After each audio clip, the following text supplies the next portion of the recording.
Okay, you're good to go, Marcus. Got it. Thank you. Well, welcome everybody to the first meeting of the Territorial Sea Plan Part 4 Working Group. I'm going to start just really quickly by reading the land acknowledgement. If I can get my computer to work. There we go. I'd like to acknowledge the many tribes and bands who call Oregon their ancestral territory and honor the ongoing relationship between the land, plants, animals, and people indigenous to this place we now call Oregon. We recognize the continued sovereignty of the 9 federally recognized tribes who have ties to this place and thank them for continuing to teach us how we might all be here together. So welcome. I just thought that we'd start off just kind of by introducing ourselves a little bit. I'm going to introduce myself and then I'll kind of move on and let Andy go from there and we can kind of just move down the list. So my name is Marcus Chatfield. I'm the Undersea Cable Coordinator at the Department of Land Conservation and Development. I just started this position a couple of months ago and I'm excited to be here and be a part of this process. Andy? Yeah, thank you, Marcus. My name is Andy Lanier. I'm the Marine Affairs Coordinator with the Department of Land Conservation and Development. I will be assisting Marcus today, but he's going to be your lead facilitator and discussion leader. And do you want, Marcus, you want me to just run down the list of? Sure, that sounds great. Thank you. Folks I see. Okay, so I'm going to start with state agency staff that I see first, and then I'll kind of hit the rest. So I'm going to start with you, Laurel. Good afternoon, everybody. Laurel Hillman, Oregon Parks and Recreation Department, Ocean Shore Resource Coordinator. Nice to see everybody this afternoon. Great. How about Mandy? Hi, my name is Mandy McNabb, and I'm with the Oregon Coastal Management Program, and I'm the administrative support. Thank you, Mandy. Delia. Hi, everyone. I'm Delia Kelly. I'm the Ocean Energy Coordinator with Oregon Department of Fish and Wildlife. Thank you, Delia. Blake. Good afternoon, everybody. I'm Blake Helm with the Oregon Department of State Lands. I'm the proprietary specialist and handle planning and policy for the proprietary program in the Department of State Lands. Thank you, Blake. Hui. Hi, everyone. I'm Hui Rodomsky. I'm the South Coast Regional Rep with the LCD. Thank you. Thank you, Hui. Jason Searman. Hey everybody, this is Jason, Oregon Department of Energy, Senior Energy Policy Analyst, also involved with a state offshore wind study, floating offshore wind, that some may know about. So happy to be here. Thank you. Thank you, Jason. Jonathan Allen. Good afternoon, everyone. Jonathan Allen. I'm a coastal geomorphologist with the Oregon Department of Geology and Mineral Industries. Thank you, Jonathan. Lisa Phipps. Hi, Lisa Phipps. I'm the Coastal Policy Specialist for the Department of Land Conservation and Development. Thank you, Lisa. Patty. Hi, I'm Patty Snow. I'm the Coastal Program Manager with the Department of Land Conservation and Development. Welcome. Thank you, Patty. Ryan Hoof. Hello, everyone. Ryan Huff here with the Department of Environmental Quality, where I'm the Legislative and Policy Analyst for Water Quality Programs. And also from Chris Stein. I don't know if you want to take it by department or... Yeah, Chris. Hi, everybody. This is Chris Stein, Oregon DEQ, and I'm in the 401 Water Quality Certification Program, and I split my time between hydroelectric facility relicensing as well as dredge and fill operations. Happy to be here. Welcome. Did I miss anyone from our state agencies? Okay. Next, I'm going to go down the list of, I guess, non-state agency reps. And I see Lene Rutledge. Okay. Hi, this is Lene Rutledge, and I'm a. Can you hear me? Yes, we can. Go ahead. Okay, good. You're never quite sure, you know? Thank you. And Alden Lundy. Hi, Andy. Good to see you again. My name is Alden Lundy. I'm a member of the renewable energy team at BOEM Pacific. I support Whitney Hauer, who's our state coordinator. Thank you, Alden. Elaine. Hi, good afternoon. I'm a renewable energy permitting attorney with Davis Wright Tremaine, focusing on onshore, and been participating in some planning for offshore, as well as submarine cables. Thank you. Welcome. Joanne Morris. Hi, everyone. My name is Joanne Morris. I'm a strategic negotiator. I work on the global network acquisition team for Google. And I'm part of the Google team that decides where to land subsea cables, especially on the West Coast of North America. I'm happy to be here. Thank you. Jason Bush.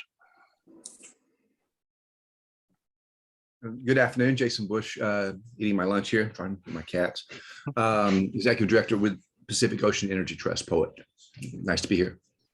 Thank you, Jason. Peggy Joyce. Peggy Joyce, I'm a member of the OPAC board. Thank you, Peggy. Peter Cogswell. Hey, good afternoon, everybody. I represent a joint venture known as Total Energies SPEUS that is just exploring the potential for offshore wind development along the Oregon coast. Thank you. I'm going to take a moment to interrupt introductions here. Please, if anybody gets a direct message that has 3 chats involved, I think that is spam. Please ignore that and do not click on the link. Apologies, there's been some repeat Zoom spammers. So just everyone ignore. I will move on to Phil Donovan.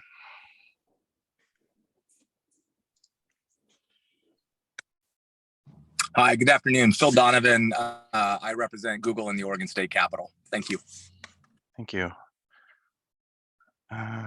Scott McMullen. Hi, good afternoon. Scott McMullen. I'm chairman of the Oregon Fishermen's Cable Committee. Been involved in submarine cables for about 25 years. Thank you, Scott. Susan. Hi, good afternoon. Susan Chambers, Deputy Director of the West Coast Seafood Processors and Chair of OPAC. Thank you, Susan. And Tara Brock. Hi, Tara Brock, Pacific Council with Oceana and Vice Chair of OPAC, representing coastal conservation. Thank you, Tara. Is there anyone I have not called out yet and introduced themselves? Jamie Faraday, sorry. Yeah, Jamie Faraday, OPAC Coastal Public. Thank you. Marcus, I think that does it for intros. All right, great. Well, welcome everybody. Thank you very much for those introductions. I'm sure we'll see a lot more of each other over the course of this. We're just going to quickly just kind of go over the agenda really fast, just give a rundown, real brief rundown of what we're going to be doing today. We've already done a couple of the things. Next up is going to be talking about the participant roles here in the working group and the expectations of working group members, continuing recruitment, the structure of meetings, potentially bringing in a chairperson. I had scheduled a break in there as well. We may get to things a bit quicker. I had assumed some introductions would take a little longer than they did, but they have not. So we're kind of moving faster than expected. And then after that, Andy's gonna go over a few things with legislative mandate, kind of the OPAC process. And we'll also talk about the working group objectives and timeline at that point. And then At around 2:45, we'll start a process walkthrough by different agency staff to kind of talk about each of the different agencies, like where they fit in the process of siting submarine cables. And then we will have a public comment period where we can hear from the public, and that will be it for today. So I am going to jump forward into the working group expectations, kind of roles and stuff. Hey, Marcus. Oh, yep. I did just get a message saying that Kim Peacher has joined us via phone. I wanted to allow Kim the opportunity to introduce herself. Yeah, let's do that. Oh, thanks, Andy. Sorry for the delay there. This is Kim Peacher. I'm I represent the Navy with the Northwest Training Range Complex, and for today's call, I'm also representing the DoD. And thank you for the opportunity. Appreciate it. Thank you, Kim.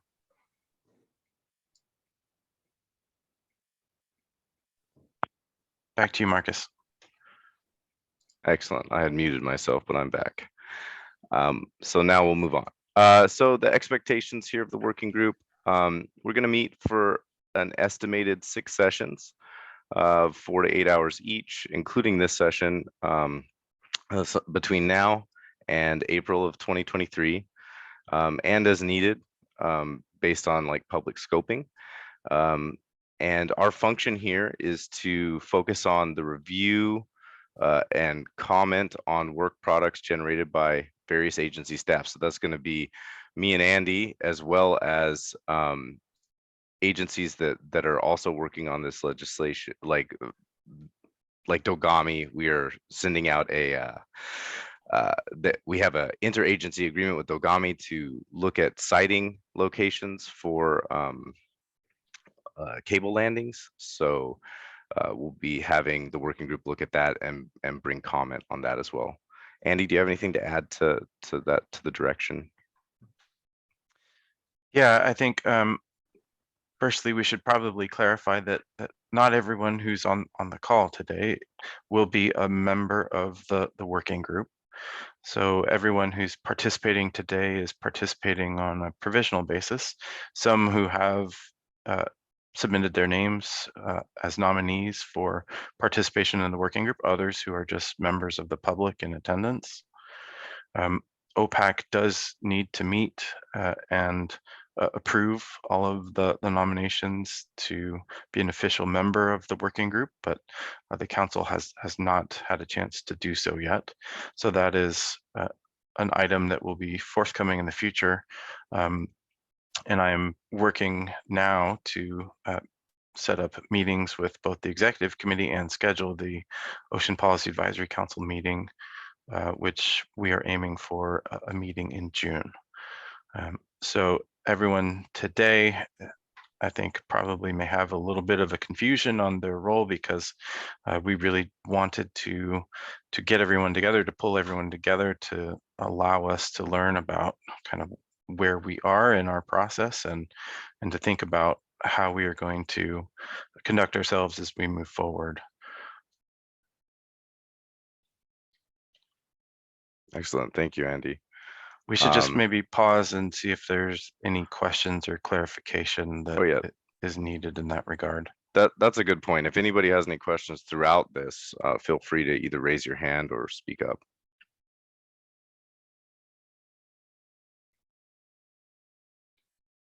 Okay, go ahead. Excellent. So this is a slide that Andy had presented to OPAC previously, looking at the different folks that could be part of this working group, trying to identify different stakeholders. When we sent out the recruitment letter, this was the list that we came up with. And we do have a lot of these stakeholder groups represented here today. And I think that is my next slide here. So here are the folks that we do have folks representing these stakeholder groups, including several members of OPAC who are on here already. And then we've had the introduction from several other folks today, but we are still needing quite a few people to really represent all the groups that we're trying to reach out to who these undersea cables could affect. That being said, we have the working group recruitment document up on the Oregon Ocean Info site. We can maybe drop that in the chat here. I'll drop it in during the break so that I'm not taking a break during this. But if any of you have any knowledge of people who could represent these groups, feel free to send out that recruitment letter, which is on Oregon Ocean Info, to them, to have them apply to be part of the working group, because recruitment's going to be continuous. It's just going to be a rolling recruitment until these positions are filled, and we're not going to stop working the working group. We're going to start it today. So that being said, we do at some point. Marcus? Yep. Before we go there was a question in the chat from Laurel, which was a good one. I did not see that. It asked whether or not these would all be remote meetings. I think the answer to that is it's to be determined, but we were envisioning some of these meetings having an in-person location for those who are comfortable and want to meet in person. But that being said, as staff support for OPAC, we do want to continue to provide remote access and availability for individuals who do not have the capacity to travel or do not intend to do so. So we will be seeking to support hybrid meetings in the future with both an in-person location and a remote option. Yeah, thank you for keeping an eye on the chat. I did not see that. It's hard when I'm presenting to see that pop up. Let me get back to where it was. So it would be, we are going to need to have a working group chairperson. That person is going to serve as a representative of the working group, as a liaison to agency staff. That person will assist agency staff in conducting the working group meetings, and they will work with us to produce work products as directed by the legislation, as well as work with us to draft the amendments. So whoever is going to be the chairperson is going to work a lot with me and Andy and various other folks from the agencies. And at this point, I'd like to open it up for any nominations for that chair position. Are there any questions first and foremost?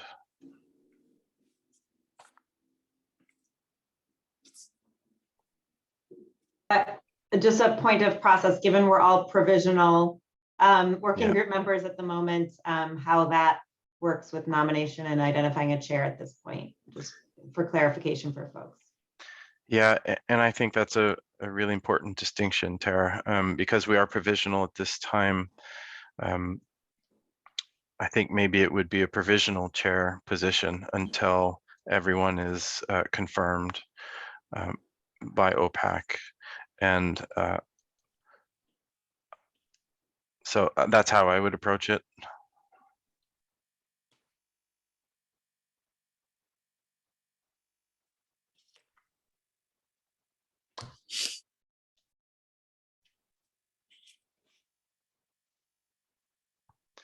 So it is really important for staff working to support and to help to manage the study that we do have a representative from OPAC or a representative who's a chair that is approved by OPAC to help to set our agendas. As Marcus said, much of the work would be to help to organize the agenda for our meetings, and then to help to relay the conduct or to provide status updates back to the Ocean Policy Advisory Council when they meet.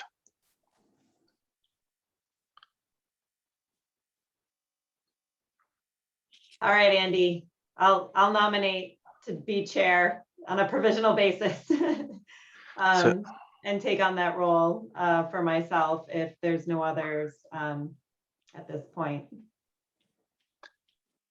Great. So we have a nomination from the floor for Tara Brock. Are there any other, oh, we have a second already. I wanted to see if there were any other nominations. Laurel? I just had a clarifying question. Andy, typically these, I mean, in my experience, these have been non-agency OPAC staff that have been in these positions just for. That's correct. I don't know if that's in the requirements, but that seems to be what has happened since I've been doing these. So I don't know, just for a point of clarification. Yeah, thank you, Laurel. Our policies and procedure guidance document for OPAC, which is what the subcommittees of OPAC are also beholden to, does allow for non-OPAC members to be a chair if they so wanted, but that has not in practice turned out to be the case. So in this instance, we have a nomination who is an OPAC member. So if the group supports that, then that would be consistent with past practice. So there was a second, and also maybe a third, if Susan's comment applies. Is there any discussion before kind of the group would move forward with a consensus nomination of Tara Brock to be the chair of the working group?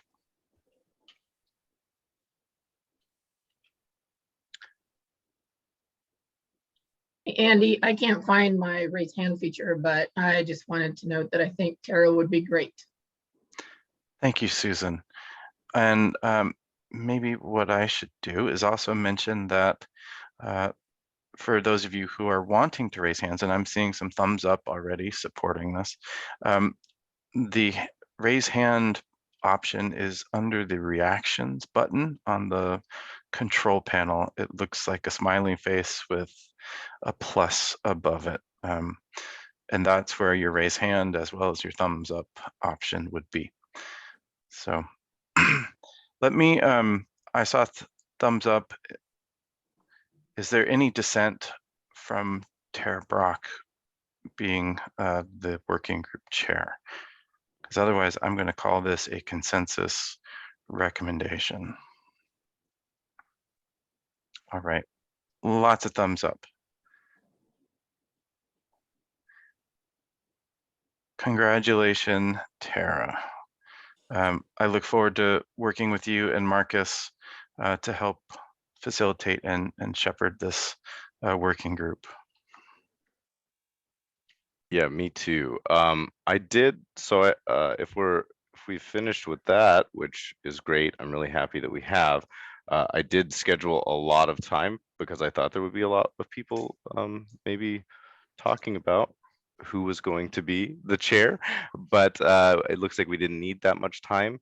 So I think maybe we should skip the break right now and move directly into your slides, Andy, Sure. so that you can kind of give an overview of OPAC process. Happy to do that, yes. Just let me know when you want me to change slides and I will. Yeah, thank you. So I have a few slides that I'm going to talk through today. I apologize, they're mostly text and not pretty pictures.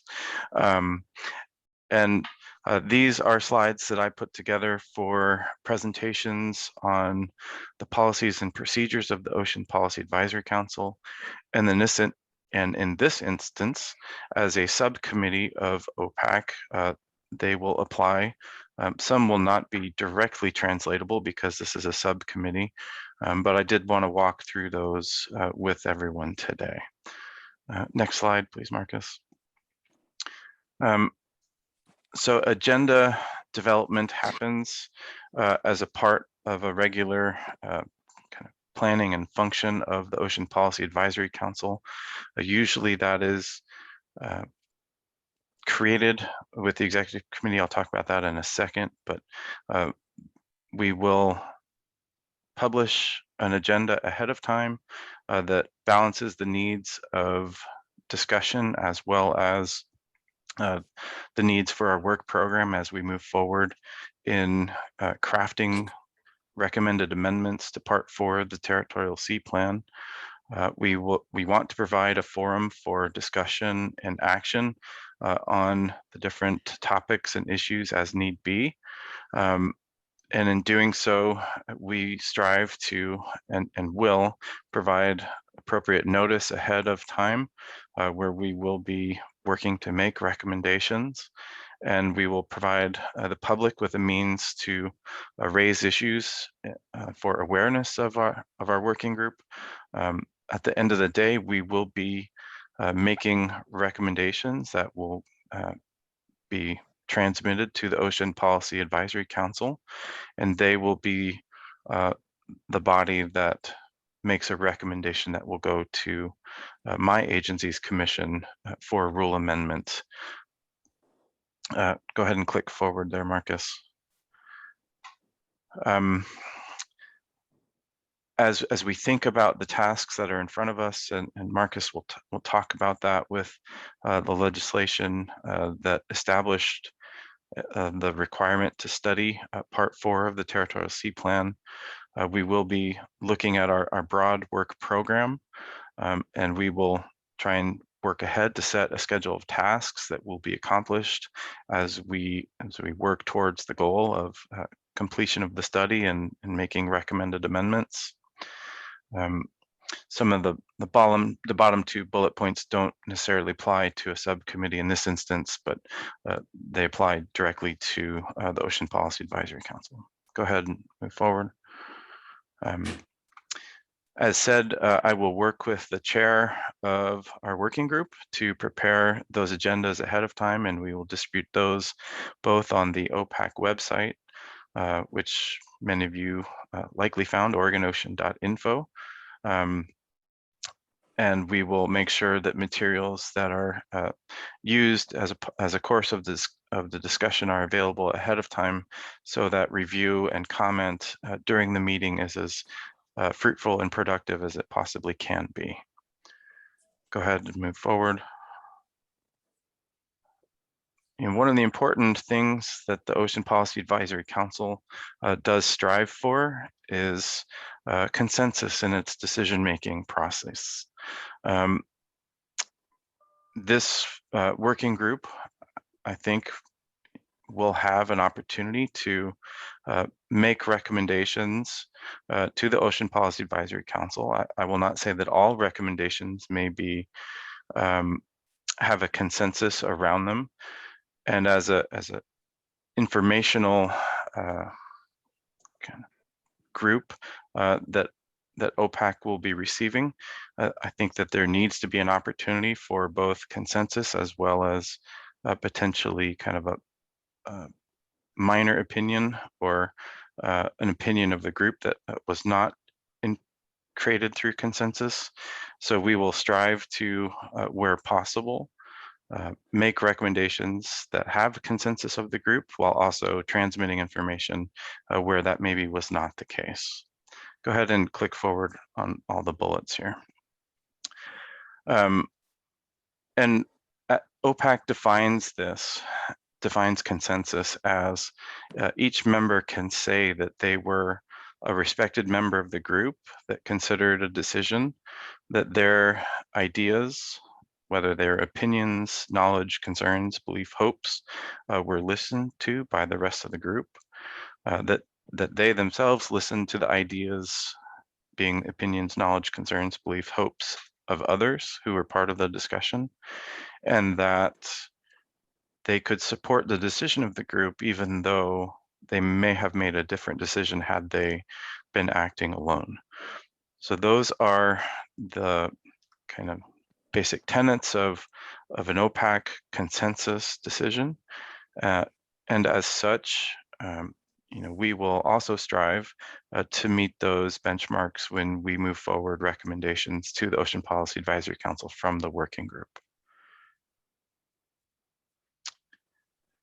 Lastly, as a subcommittee of the Ocean Policy Advisory Council, we will be recording all meetings of the working groups.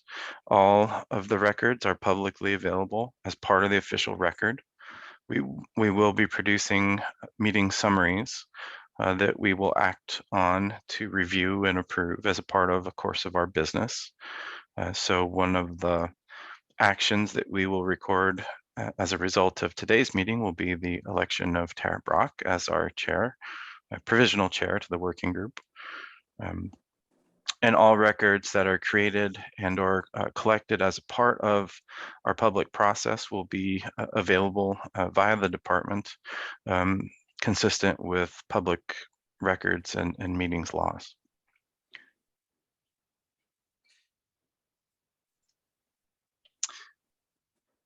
I guess that runs over to me. This is where we're, it's always, so I'm just going to talk a little bit about our ocean management program and kind of the ways that the Territorial Sea Plan falls into that.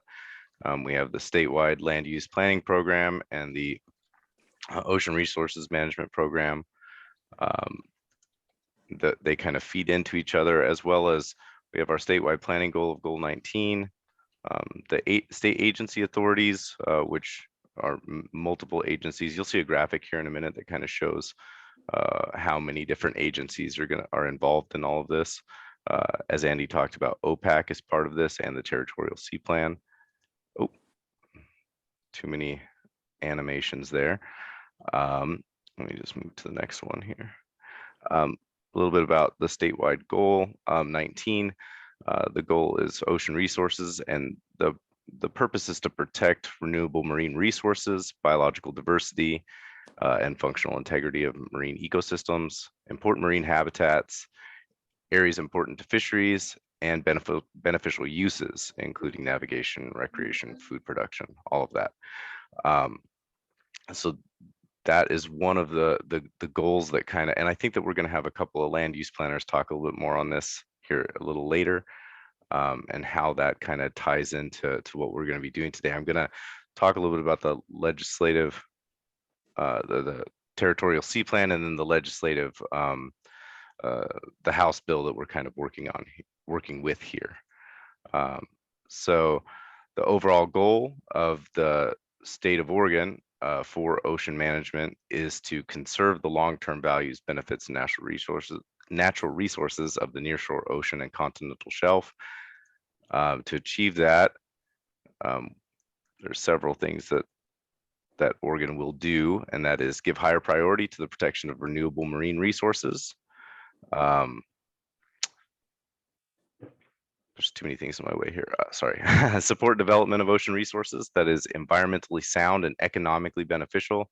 Protect the diversity of marine life and the functions of marine ecosystems, the diversity of marine and estuarine habitats, and the overall health of the marine environment. And seek the conservation of ocean resources within the larger marine region that is of ecologic and economic interest to the state. So the reason that we're here today mainly is House Bill 2603, and that was enacted during the 2021 legislative session. The main points here that we're working with is that DLCD, in consultation with Department of State Lands and local and tribal governments, are going to review Part 4 of the Territorial Sea Plan. That review has to consider fee structures, state and federal review processes, including permitting, and then we will provide the study results to OPAC. And then from that, OPAC shall develop recommendations for amendments to Part 4, and they will consider the review and evaluate a coordinated permitting process, suitable landing sites, the impact of other state agencies, laws, zoning requirements, or statewide planning goals, changes in fee structure. And so those kind of tie into that interagency agreement and other things that I talked about earlier. And we're going to have one of the representatives from Dogami kind of talk about that interagency agreement here in just a little while. We also plan to do kind of a best practices overview of how cable landing siting is done in other locations, states, and around the world. So from that study, DLCD and OPAC will evaluate the requirements for public information meetings for these for the permitting process, the impact of drilling on biological resources, and development of an application process that may include a needs analysis, a geological study, consultation with Oregon seafloor experts, detailed drilling mitigation and accident response plan, requirements for interagency pre-application process meetings similar to the JART that is in the Territorial Sea Plan Part 5, standards for undersea cables in the states California and Washington, and that's part of that best practices study, and then coordination with tribal governments on potential impacts of undersea cables on cultural and traditional resources. So these recommendations need to be developed and sent into OPAC, or sent from OPAC to the LCDC, which Andy will talk about here in a minute. No later than 2 years after the effective date of the act, which was June of 2021. So we have till June of 2023. And so kind of our work plan here is that OPAC made the decision to start the working group to assist in drafting the plan amendments. DLCD has hired me to be the lead coordinator for the conduct of the study. And we are in the process of development of a study work plan, which will, that development of this work plan will also be, will take into account what you folks have to say about that, because I'd like to have feedback and input from this working group. And then there are some guidance as to the appropriate stakeholder positions, which we have already kind of put into the working group as who we're searching out, and some of those folks were already here. And that was established today provisionally. So hopefully that will be officially fairly soon. And we are pretty early, so let's take a break now for about 15 minutes. And we'll come back at, well, let's take a break, yeah, till 1:55.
All right, as folks begin to rejoin, send me a thumbs up or turn your camera on so that we can know when people are back. Got some good thumbs up here.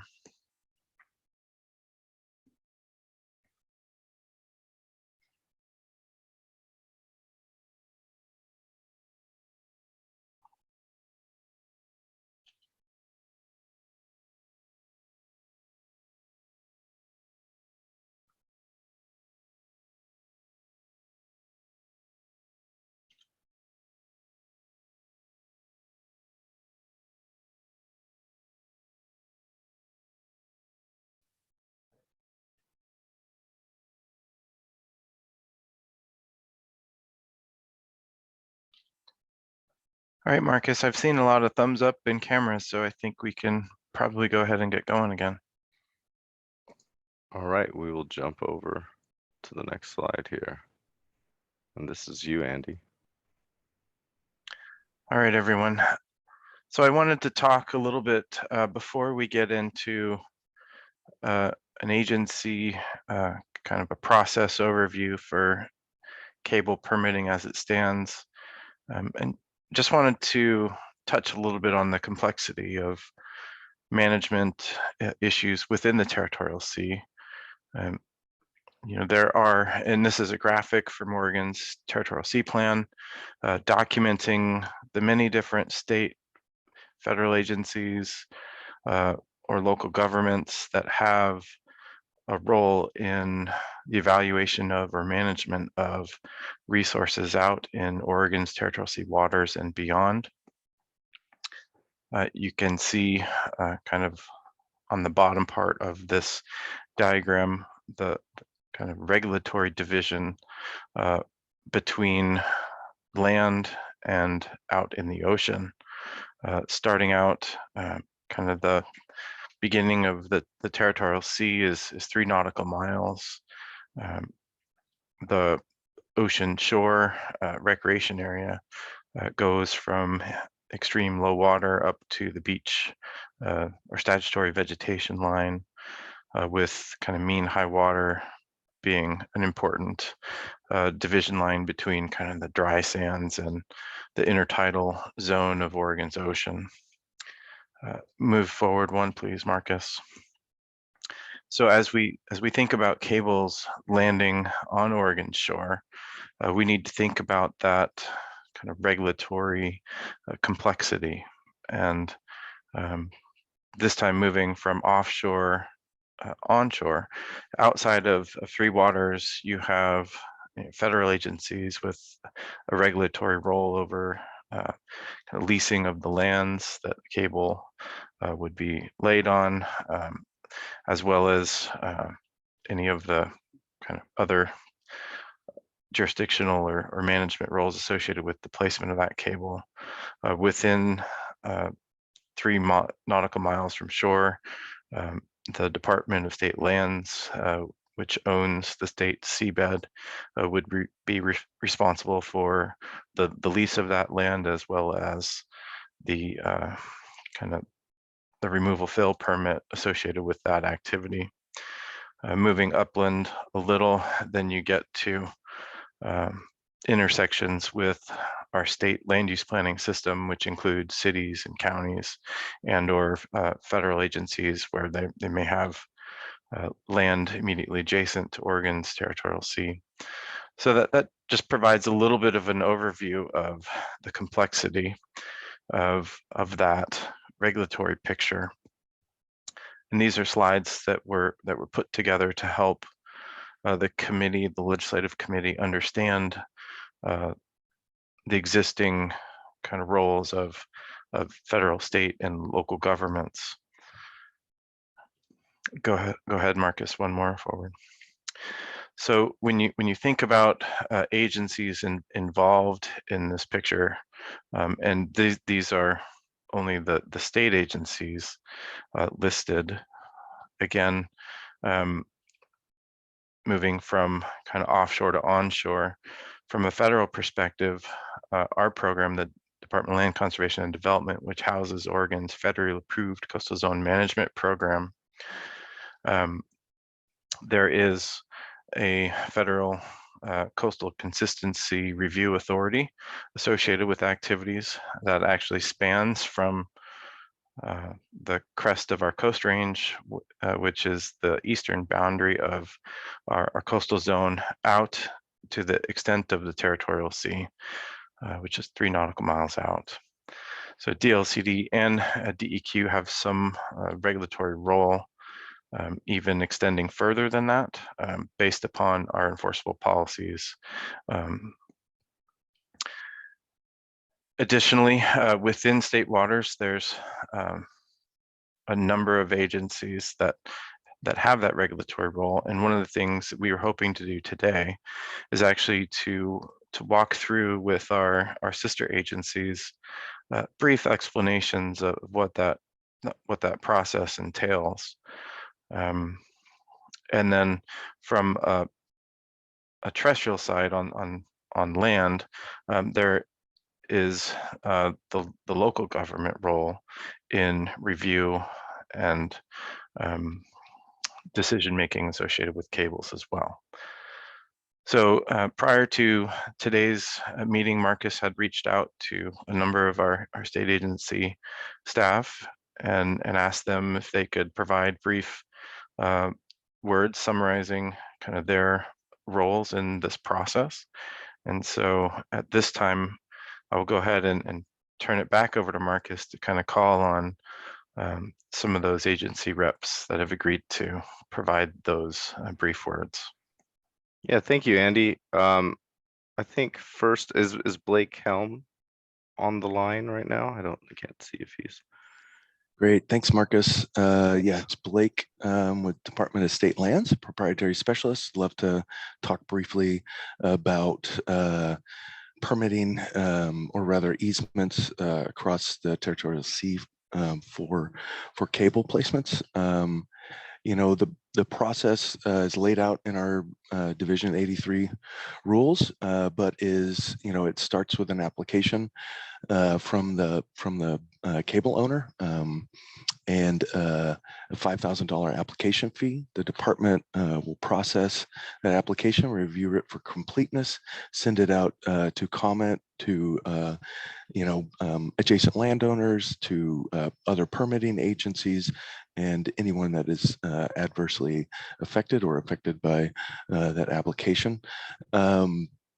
We receive those comments. The applicant responds to any significant comments and either amends that application to account for the comments, or provides additional information that addresses those comments.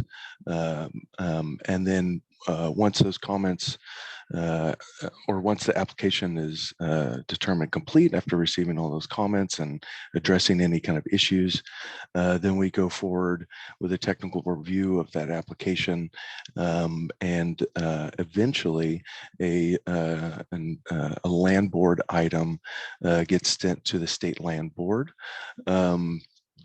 And the state land board has to do the final sign off for any easement to get executed. Typically, most other permits should be completed by the time it gets to state land board.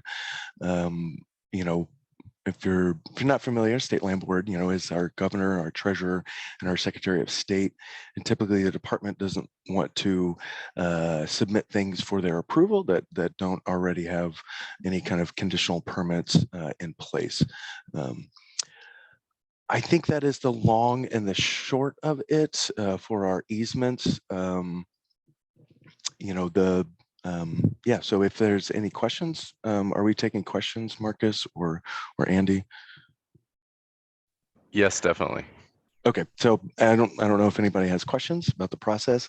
I went over it pretty quickly, and it was a pretty high level. It's pretty fact specific. So if there's an application in front of me, then it's easy to answer, you know, specific questions. It could be a little bit more difficult when we're talking hypothetically or talking hypothetically. So I will mute myself and answer any questions that come up.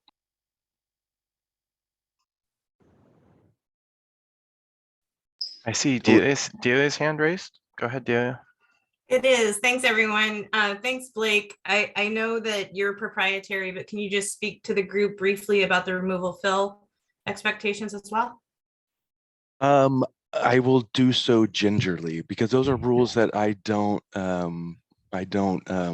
interpret. I've never been a removal fill coordinator or aquatic resource coordinator, but I can generally talk about, a JPA, a joint permit application, is going to be required. So that will go through the Army Corps as well as DSL. I believe that the Territorial C is a 0 cubic yard threshold. And so a removal fill permit is likely required for the work. But like I said, I don't interpret those rules, and those are my understanding is that it is a 0 cubic yard threshold.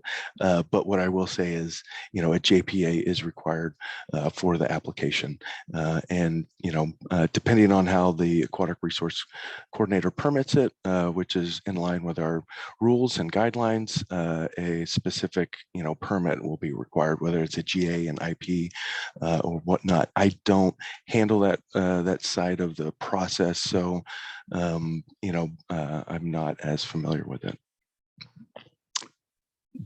Does that get to the heart of your question there, Delia?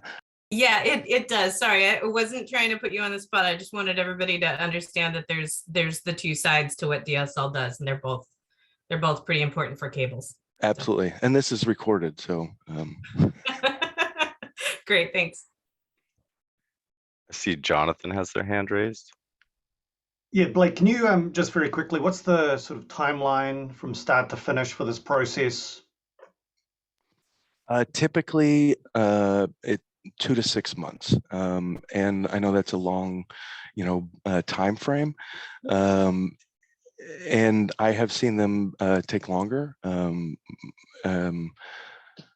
Yeah, I've seen them take a little bit longer, but typically we can process any new application in around 2 to 6 months. Factors bearing on that is going to be responsiveness to our, responsiveness by the applicant to any kind of questions that come up. If the application is determined incomplete, that could prolong the process. Depending on the comments received during the PRP process, that could also prolong the process. If there are, if there are significant comments that the applicant has to address. And then, some nitty gritty details of, getting things signed and getting final permitting approval for county permits and DEQ permits or OPRD permits, just trying to wrap things up. Another, factor that can prolong it is, depending on when the application is submit, it's really going to determine what land board you're going to land on. And August land boards are typically canceled because they're very low. They have few agenda items. And so, that could also extend it. If you have to go to the land board and that August meeting gets canceled, then you're looking at October. So things can be extended, and not necessarily because either the application is a poor application, or because the applicant is dragging their feet or anything. It can just be a normal part of the process. So I'll leave it at that. Any other questions for Blake?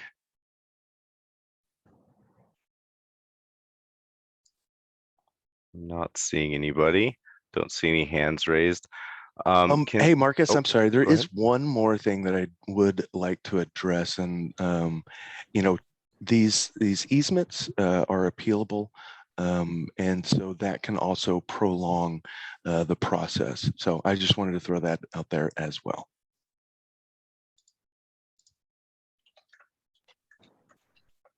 Thank you for that. Let's see, can we get Laurel? Would you go over OPRD? what your process is involved in this? Sure, I'd like Thank to you. share my screen if possible. I've not done this in Zoom. We usually use Teams for a while. Do I just hit share screen? Okay. Marcus, you need to stop sharing Oh, and then stop. she should be able to There do we so. go. There you go. Okay. Can you guys see my presentation? We're seeing your PowerPoint. There you go. Perfect. You can see it now? Yep. Okay. I was asked to do like a 5-minute presentation, so I wasn't sure if I was supposed to do slides or not, but I've got slides because I like pretty pictures. Unlike Andy, apparently he doesn't like pretty pictures, but I know he does, so he just didn't put it in his presentation. Good afternoon, everybody. Again, Laurel Hillman, Oregon Parks and Recreation Department, Ocean Shore Resource Coordinator. I'm just going to give a really quick overview of OPRD's jurisdiction on the ocean shore and a really quick overview of our permitting responsibilities as it relates to cables and conduits. Is it going forward? Yeah, okay, great. Not to go into a lot of detail, but basically the underpinnings of our regulatory program are a result of the 1967 Beach Bill, which eventually charged OPRD, Oregon Parks and Recreation Department, with responsibility for approximately 362 miles of the ocean shore from basically the Washington to the California border. And it's designated as a state recreation area with Oregon State Parks as the managing agency. It's an ongoing balancing act with protection and preservation of the recreation, scenic, natural, and other resource values of the ocean shore. OPRD's jurisdiction, I think Andy did a really quick overview of this, but essentially it's the land between the extreme low tide of the Pacific Ocean and the statutory vegetation line, either that described in ORS 390, which was done after the Beach Bill was passed, or the line of established upland shore vegetation, whichever is furthest inland.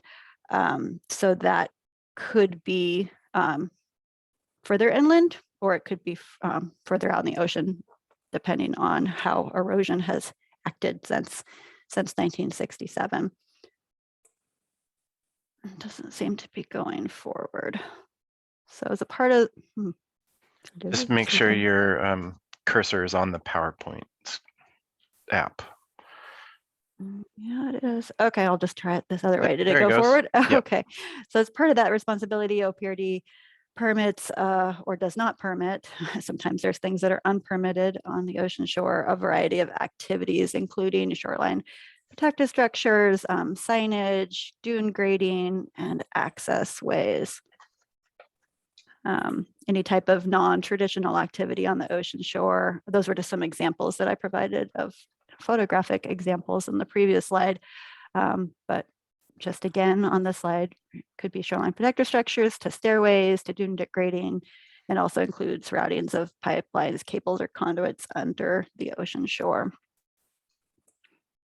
And the focus here is this item. So just a couple examples of activities on the ocean shore. We have run into fiber optic lines, offshore renewable energy lines coming to shore, and things on the beach, such as culverts and storm water outfalls.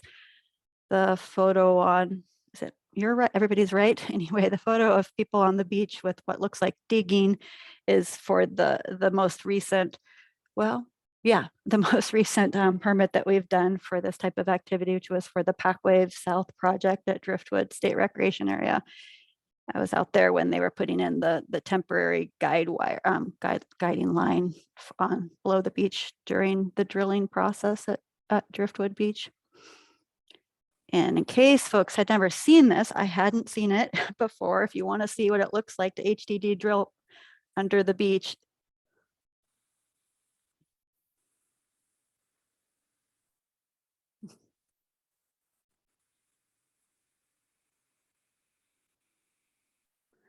I just thought that was interesting because I hadn't seen it in action before, but I got to get up close and personal with it with this project for the last couple of years. Hopefully that was interesting for any other folks on the call. Really quick overview of our permit considerations that are in OAR 736 Division 20 and guided by ORS 390, includes demonstrated need, an alternatives analysis, and then impacts to resources, including scenery, natural resources, and recreation of Oregon's Ocean Shore State Recreation Area. And here's just a really quick timeline that I put together about our process. Once we receive a complete application, and I said sometimes there's time ahead of receiving a complete application and working with the applicant, but once a complete application is received, it can take upwards of 135 days to process it, depending on whether or not there is a hearing and or a follow-up contested case hearing, which could put it over the 135 days. So that's where my little plus mark is in there for. Yep. Those are some backup slides in case you guys had questions about jurisdiction. I have more diagrams. So hopefully that was helpful in what you wanted, Marcus. Yes, definitely. Thank you very much, Laurel. Does anyone have any questions for Laurel? Jonathan? Hey, Laurel, just a quick question. So are there any particular considerations that State Parks looks at when evaluating the landing of cables under the seabed, in the near shore, that where Parks is, actively managing that portion? Anything in particular that stands out? Well, we use the same permit criteria that we apply to other permits that we evaluate, which I sort of just did a high level overview of the type of considerations. They're all outlined in our rules, so we use those to evaluate the permits. I don't know if you had a specific thing. I mean, in the near shore, that would be, DSL. It's just when it sort of crosses under the beach that we do our evaluation like we do for shoreline protective structures. Yeah, so nothing unique to undersea cables then? There are a few things in the rule, and again, I don't do the permits, but I'm participating in this process because it's a planning exercise, and there is some language in there about no use of the ocean shore as a north-south conduit. So, and then some exceptions that are specific to cables in that instance, but I don't think that's what we're talking about here. We're talking about east-west conduits for the most part. But generally, they're the same type of considerations for cables. The evaluation is similar. At least the categories. I mean, you obviously aren't doing the same things that you do with shoreline protective structures related to the geologic reporting and all that stuff. But I'm happy to share the rule language with anybody if folks want to take a look at it in more detail than I provided. Well, Laura, I think it's a good point. We should be creating a set of materials and documents for reference for everyone and putting that on our website. So if you want to share the rule language with Marcus, we can begin to create that library for everyone to have as input and information to inform our work. And I saw a comment from Jason. I don't know if it was he was suggesting maybe Dan or Justin participate in this from their perspective, but I definitely have some lessons learned from the state agency managing the uplands as part of that process, but they might definitely have a different perspective to share.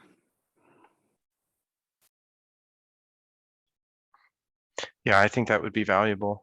Maybe an opportunity for a presentation at a future meeting. Definitely. And what Andy said kind of goes also for you, Blake, if you have any of those materials that you want to send to me, and anybody else going forward, if you have materials, if you can get them to me, I can make them available to everybody after this. Any other questions for Laurel? I'm glad Jamie appreciated the drilling video. I have more too, if anybody wants to see more videos of all the mud. I got to touch some too much drilling mud that I would prefer have not had to touch. Okay, if there's no other questions for Laurel, Delia from ODFW, do you think that you could do a quick rundown? Yeah, sure. Can you see me? I can. So, so the long and short of it is ODFW is advisory. to state and federal agencies with the regulatory authority for cable permits. We have staff designated for electrical cables. That's me as the Ocean Energy Coordinator. And then we also have Scott Marion, who is our lead for fiber optic telecom cables. We work on similar processes for state agencies, primarily with DSL and with Parks Department and DLCD Federal Consistency Review. Also, depending on the siting of the project, we might work with DEQ or other state agencies as well. The federal licensing and permitting for the projects that the cables types that we work on is different based on the cable type. So for marine hydrokinetic, that would be led by the Federal Energy Regulatory Commission, which FERC licenses MHK cables pursuant to the Federal Power Act, and Section 10J of the Federal Power Act does assign state fish and wildlife a slightly elevated role for providing FERC with recommendations pertaining to fish and wildlife and habitat concerns designed to protect and mitigate any effects on those resource values important to the state. Offshore wind, the federal lead would be the Bureau of Ocean Energy Management. And we are a member of the BOEM Oregon Task Force, as well as we have a direct role through the Pacific Fisheries Management Council, working with BOEM on their authorizations. For fiber optic cables, the federal lead would be the Corps of Engineers, the Army Corps of Engineers. And Blake already touched on the joint permit application submitted to both the federal and state governments at the same time. So those all of those opportunities are the avenues by which ODFW provides recommendations pertaining to avoidance of sensitive habitats and nearshore. We might provide recommendations on avoidance of rock habitat. In the nearshore, we might advise against drilling under a sensitive wetland. If there are seabird species or marine mammal concerns, those would be the avenues where we would interject our recommendations to either advise during siting of a cable, or when it gets time to determine construction methods. Maybe it's a timing issue with the construction of cables. But that is essentially a longer way of saying the long and short of it is we're advisory to state and federal agencies with the regulatory responsibility. So, any questions?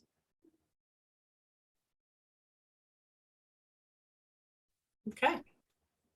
Back to you, Marcus.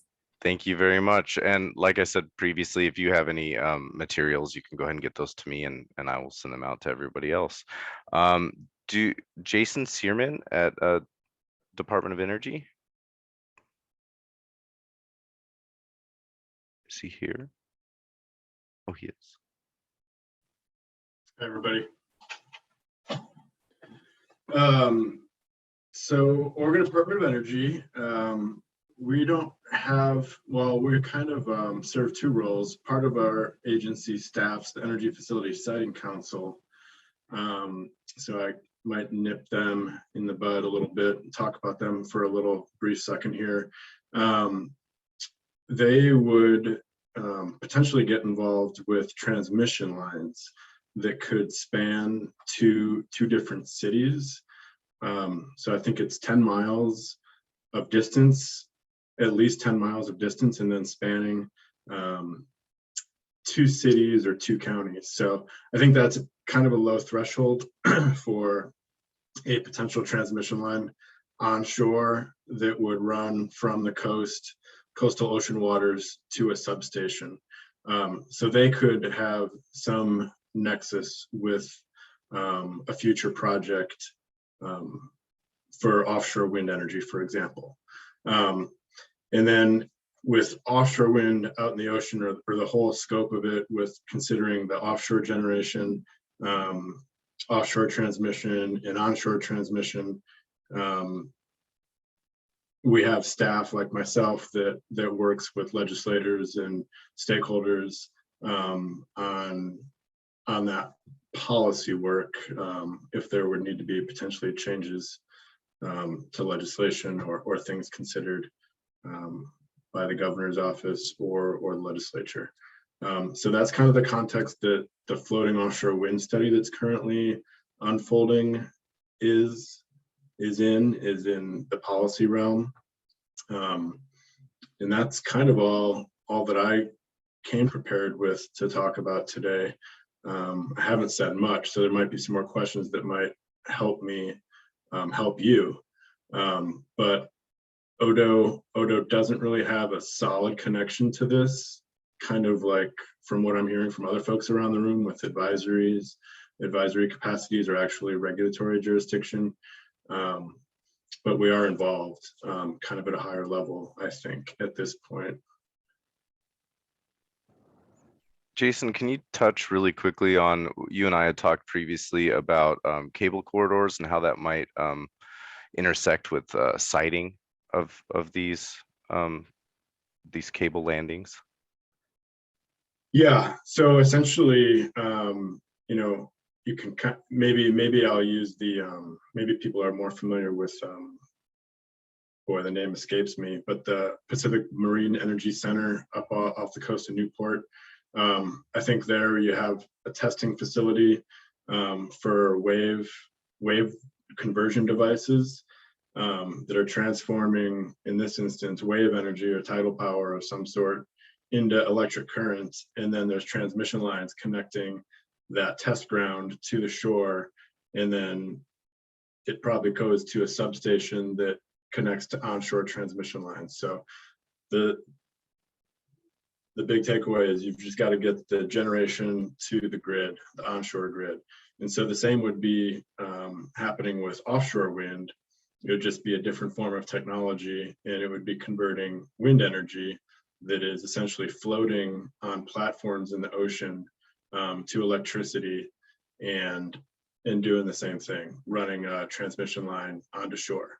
And so where I don't know the exact process that scoped out the siting of the Pacific Marine Energy Center, that kind of predated my time with the agency. But there's certainly like stronger substations on the coast than others. And there's also, I think I would say 5, maybe 4 or 5, like significant east to west transmission corridors that go from the coast to the I-5 corridor. And the I-5 corridor is where you would see driving along the highway, like the big, tall transmission towers that are high voltage and connect from Seattle down to California. So I think what Marcus is, maybe I've already done it, but I think what Marcus' question was just trying to paint that picture of, you know, you've got a wide open ocean, but you have a more limited amount of, at this point, without building new transmission, which is something most people want to avoid with wildfire dangers and just the cost of it, like brand new corridors, east to west corridors that would go from the coast to the I-5 corridor. You know, maybe avoiding new corridors is what we all kind of want to do as a first priority. So there's those limited 4 or 5 points where it would be most cost effective and most feasible probably to expand existing rights of way if offshore wind, floating offshore wind generation projects were to kind of take roots and find a market.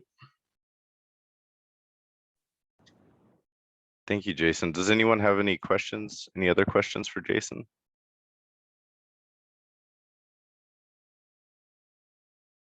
I am not seeing any.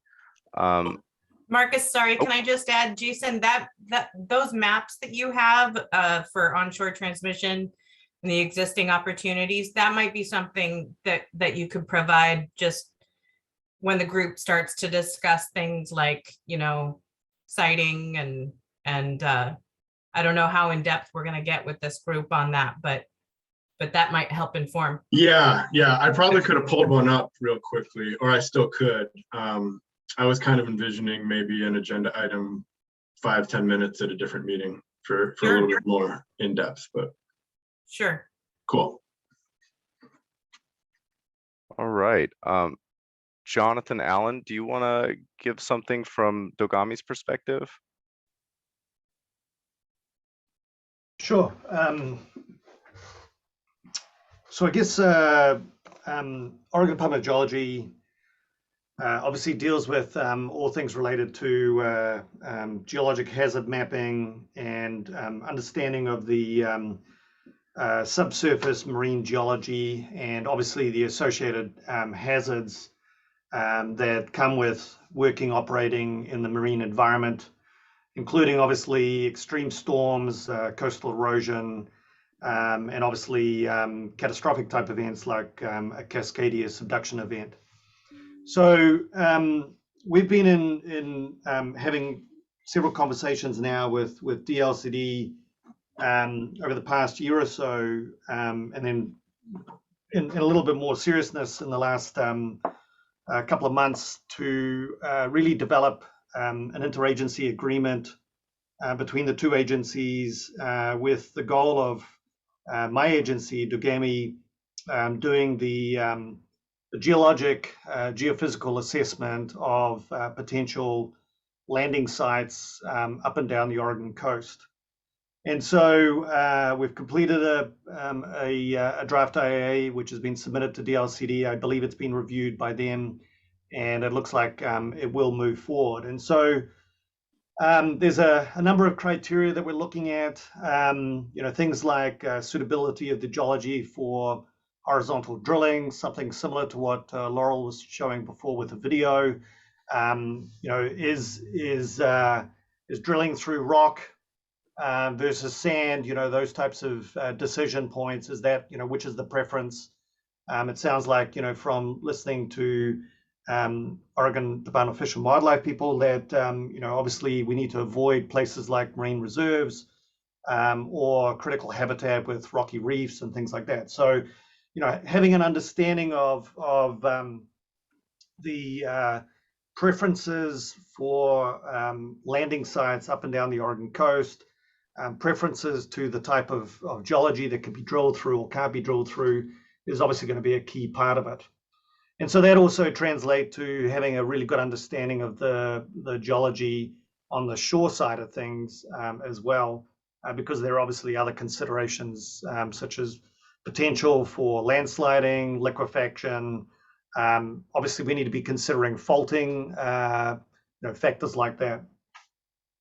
So that's obviously going to be something we'll need to try to evaluate at a very early stage in this process. And then other things that we're going to be looking at is, existing geophysical studies that have been done by previous landing sites, but also by geotechnical consultants who've been operating up and down the Oregon coast, looking at things like well logs to understand the subsurface geology, existing seismic type surveys that have been going on, GPR surveys across dune landscapes and things like that.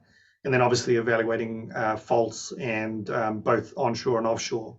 So there's a lot of factors here. We're not actually doing new types of geophysical surveying because that's extremely expensive to undertake. And so really that's, at the next level beyond us, where companies are trying to narrow down exactly where they're going to be bringing in cables. And obviously, we had the discussion by Jason before about trying to be consistent with existing transmission line corridors. So these are all the factors that, we need to come up to speed with ourselves and learn from there and figure out where the good sites are and where to avoid potential problem sites.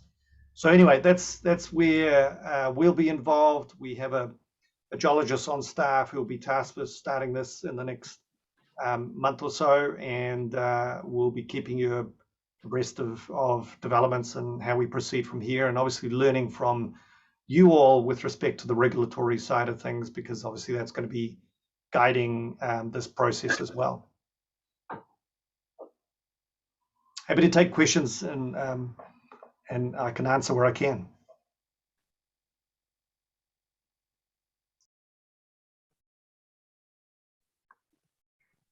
Any questions for Jonathan?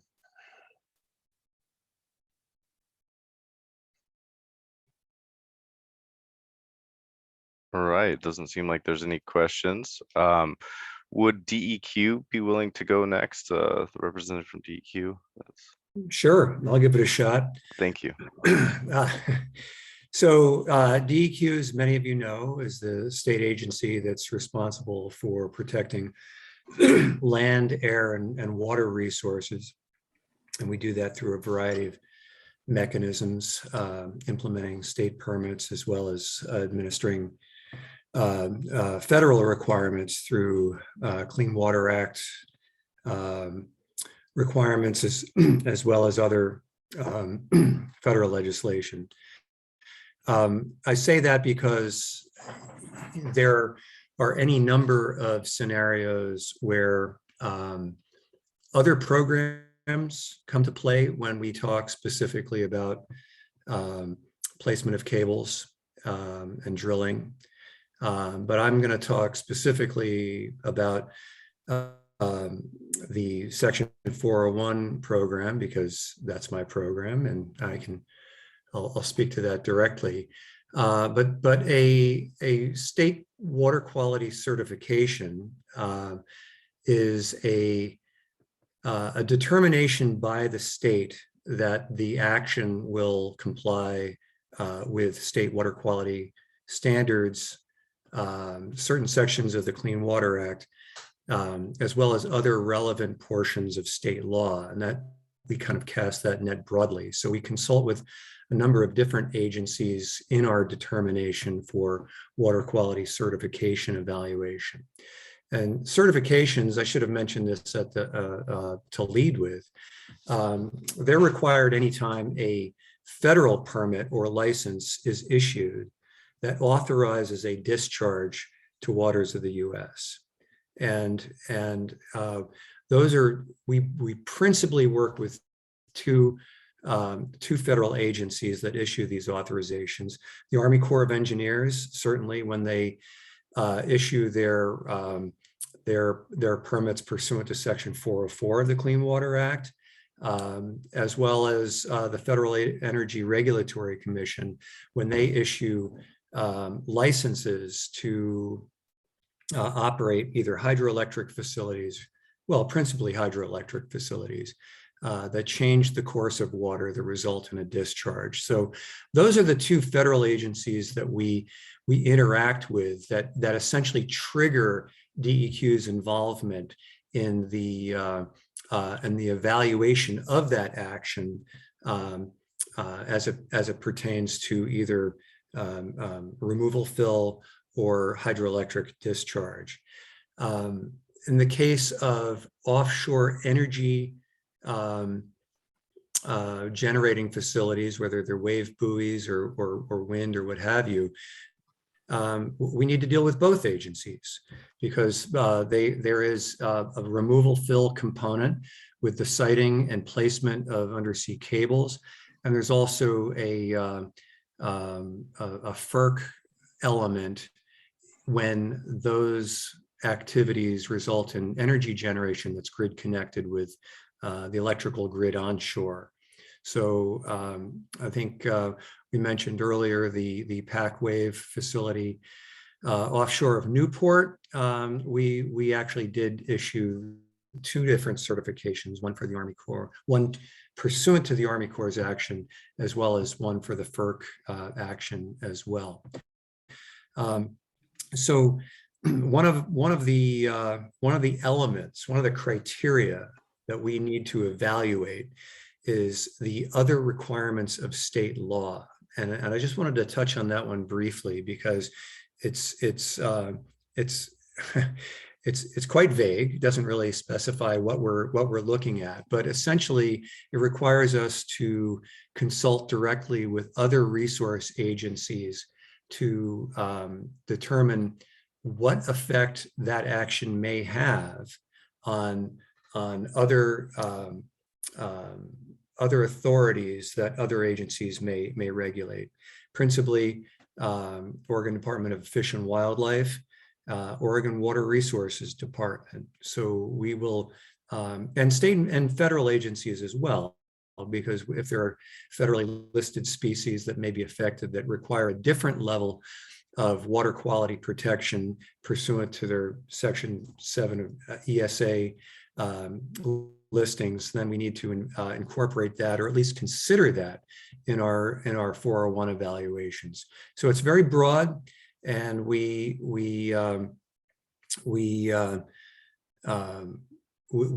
consider a number of the different activities. For Army Corps permitting, Army Corps has issued a number of nationwide permits that are for repetitive actions that have perceived minor impacts that can be sort of summarized in generalized categories.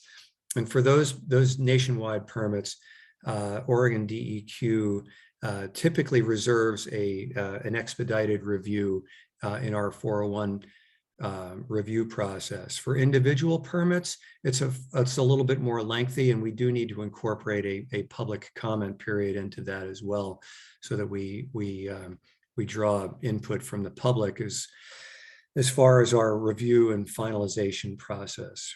With FERC, if it requires a FERC license, it's typically a little bit more involved process, but generally speaking, in the Venn diagram world of looking at these things, FERC evaluates construction, operation, and a number of all components related to their authority for issuing these licenses, which typically last from 30 to 50 years. So it's a much more comprehensive process, and anything that the Army Corps might consider in terms of its construction aspect, typically, and I want to emphasize typically, fits within that broader jurisdiction.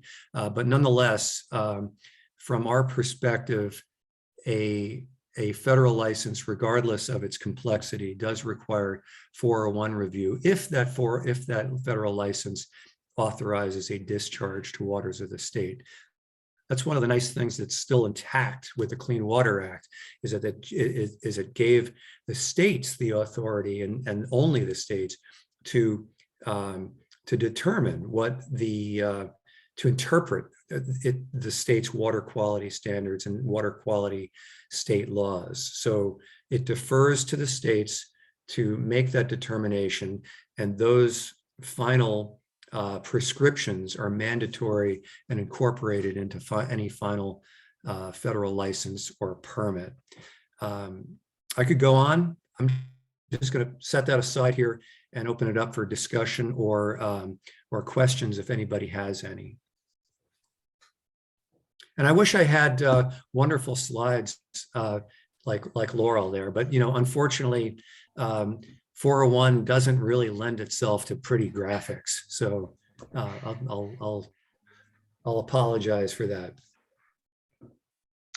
Looks like Ryan, you have your hand raised. Do you want to provide any additional? I want to thank Chris for the description of the 401 nexus. And I also just wanted to add a little more broadly, and for full disclosure, DEQ may also have a touch or a nexus in cases where there's activities that disturb more than 1 acre, in which case there'd be a construction stormwater permitting nexus from DEQ as well. So just wanted to make sure that we noted that.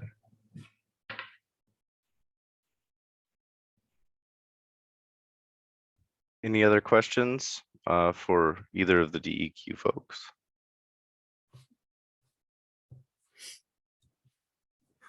Not seeing anything.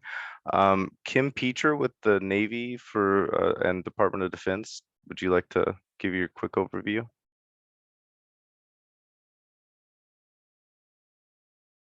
Yeah, sure. And sorry, I was literally on a call about Washington State offshore siting. So I think this exact same time. So I just hung up on them. But yeah, so Kim Peacher, I am the Northwest DoD Regional Coordination Team. That's the other hat I wear in addition to the Navy. So I bring together all the services to try to facilitate coordination and address challenges that we face both in Oregon and Washington. I'm also the conduit to the Department of Defense, which is kind of the big DoD. They're back at the Pentagon. They are the participating member with BOEM. They're also the lead agency with unsolicited offshore wind energy projects. So we've got it covered both on Oregon and Washington in very different ways, and also in California, a lot of lessons learned on that front. So we've got training, testing, and operations both on and offshore. In regards to offshore, we have things that are easily visible that you can download data from an airspace perspective. We've got military training routes and military operating areas. We've got things on the surface, and then we've got things subsurface. So we kind of cover all three levels. Obviously, a lot of that is classified or is classified when you put it together. So visually, unfortunately, we aren't extremely transparent when it comes to offshore. But we then, I think, honestly try to compensate for that by providing human interaction, early coordination, early consultation, and try to provide transparency through that coordination process. We have just completed internally an update to our 2013 assessment of kind of the red, yellow, green for offshore areas. All of our operators looked at that, revetted the information, and hopefully we'll be coming out with that in the next several months. DoD is vetting that, and that's a way to communicate to some degree areas that could be more challenging than others. The definition of red, yellow, green is a bit arbitrary, and I know that's generally not the way we like to go, is using three colors to communicate, but it is better than nothing, and it's not quite going into the classified world. So I guess it's as close as we're going to get to communicating from a visual standpoint and encouraging coordination early on. I also support from the policy side in addition to the project side. So policy-wise, looking at legislation to support early consultation, ways to ensure that we are at the table early on. Our goal is to have I guess a win-win-win. We want to have sustainability or viability of our training areas, while at the same time not impeding any renewable energy or transmission infrastructure. So we're all trying to kind of coexist in this environment and seeing how best we can do that. So also working on the RESA grant. There's a similar grant in Washington. There's also a DoD-funded grant that covers Oregon and California to look at transmission infrastructure. Some of that, the renewable energy, the gigawatts that are produced will probably go to California, and looking at that play of energy. So there's a lot of synergy, I guess, between the three states, and my role is kind of helping support cover those, both from project and policy side. Hopefully that wasn't too fast, or some of that made sense, and try not to speak in acronyms. Can't tell by your facial gestures. Or it's just late in the day. I'm not sure which one, but happy to answer any questions. Provided some information to Marcus. I think Andy knows the military stuff as well as I do, and so just want to ensure that we're kind of at the table and can just help. We don't impede on projects, like I said. If anything, we help streamline projects through early coordination. Does anyone have any questions for Kim? All right, well, I'm gonna share my screen now really quickly. And maybe if I can get this to work. All right, are you guys seeing this? Yes. All right. Now, can either Lisa and or Hui from DLCD give kind of the land use side of things from DLCD for us? Sure. So the land use side of this equation is a little interesting.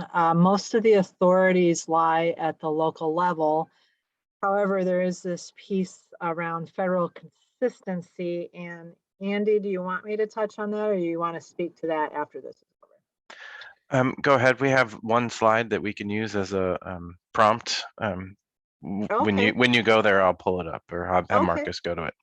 Okay.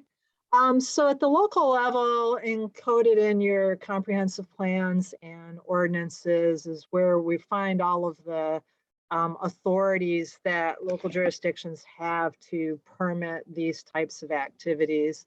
And the nuances are just enough that I would hesitate to speak about things in specificity. Each jurisdiction approaches land use from a slightly different perspective, but some things are consistent.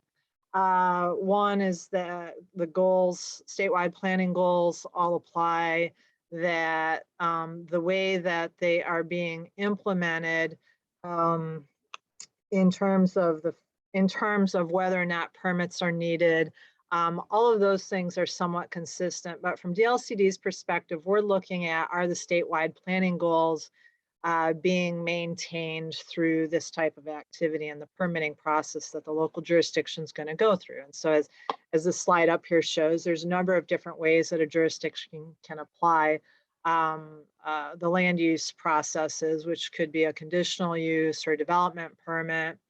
Floodplain development permits really only come into play if there's an above ground structure, if the borings, if everything's underground, that's generally not something that will be triggered. The statewide planning goals that are really applicable are 17 and 18, so shorelands and beaches and dunes. And then there are times when estuaries under goal 16 may be impacted, and then other times where goal 5 resources like wetlands and riparian areas may be impacted, and that's generally outside of the shoreland areas. So that would be east of the shoreland line. But so when that would be triggered is when you have a line that's coming offshore onto the shore, going through the dunes, in this example, going through the dunes, and then finding a small tributary perhaps that's in the way that may not be tidally influenced. And then dealing with that, or some goal 5 wetland. Local jurisdictions often have local wetland inventories that protect significant natural resources within that jurisdiction. Wetlands are one of those types of resources. And one of the disconnects that can often happen is when everything's taking place underground, that can limit the authority of a jurisdiction to be able to place conditions that might otherwise protect those resources.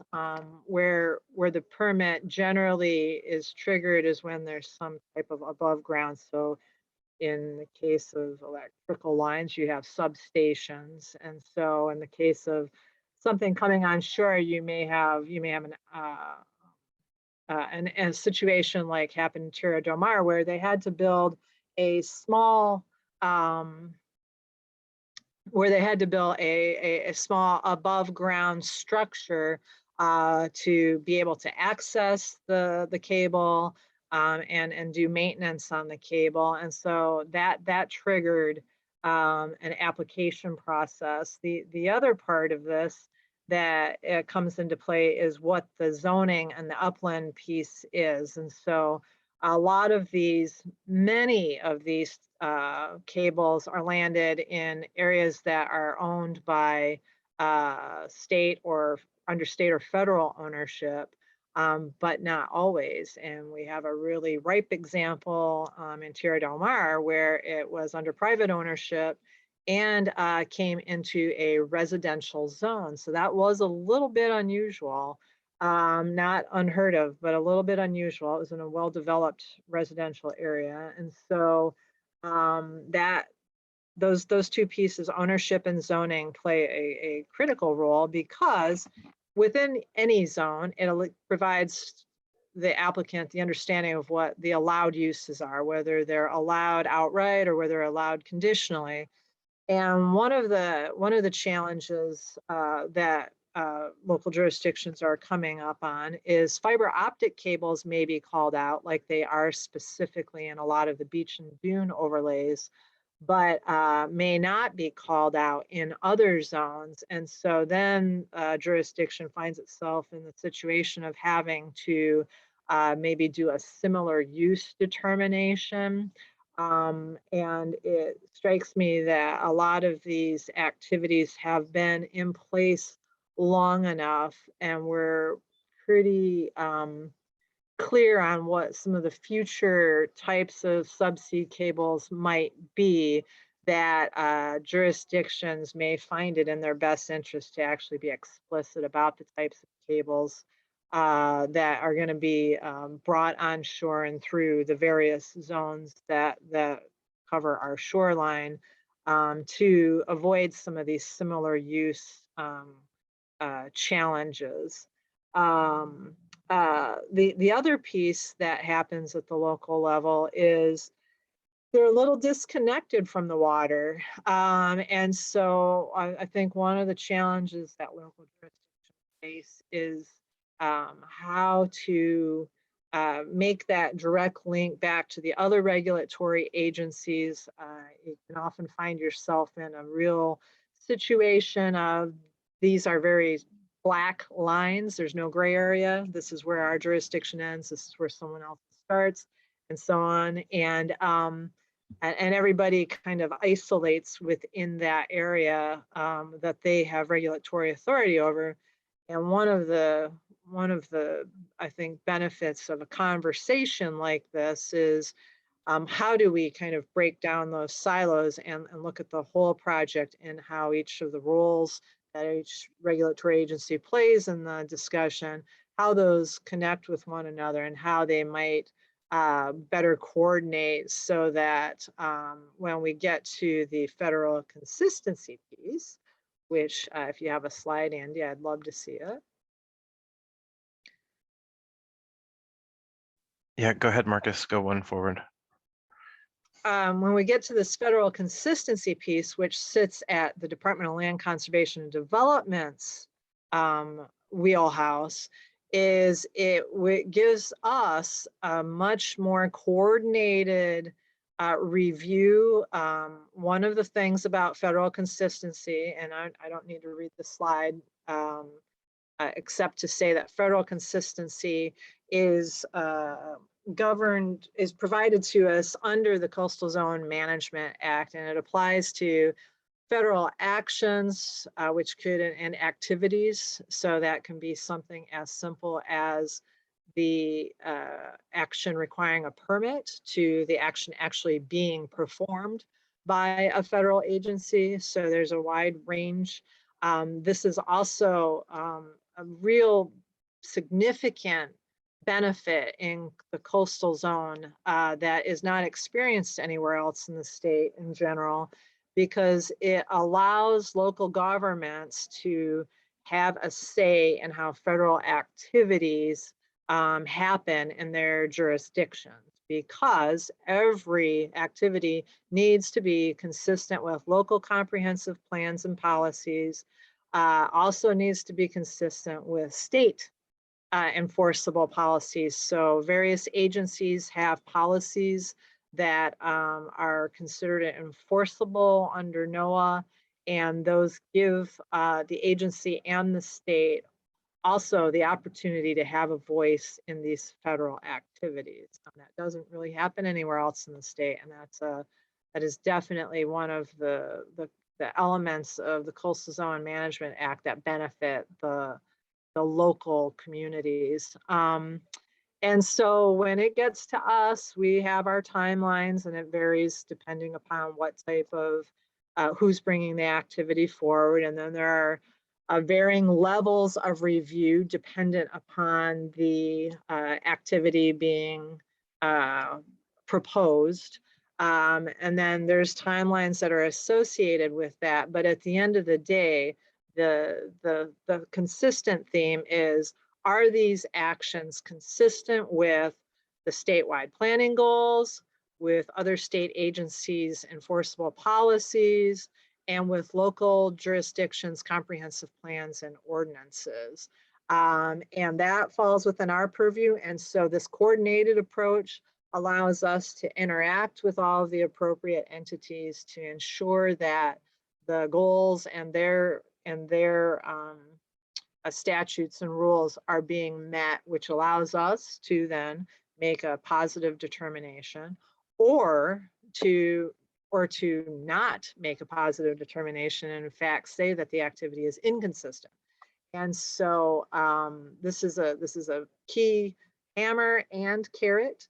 A carrot in that it really promotes coordination and cooperation, but hammer in that at the end of the day, these activities still need to be consistent with all of those various aspects of our planning regime in the state of Oregon.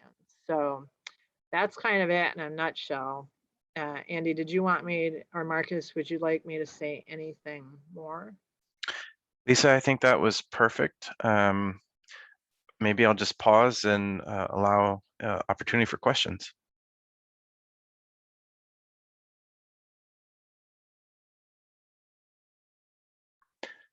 Not seeing any, Marcus.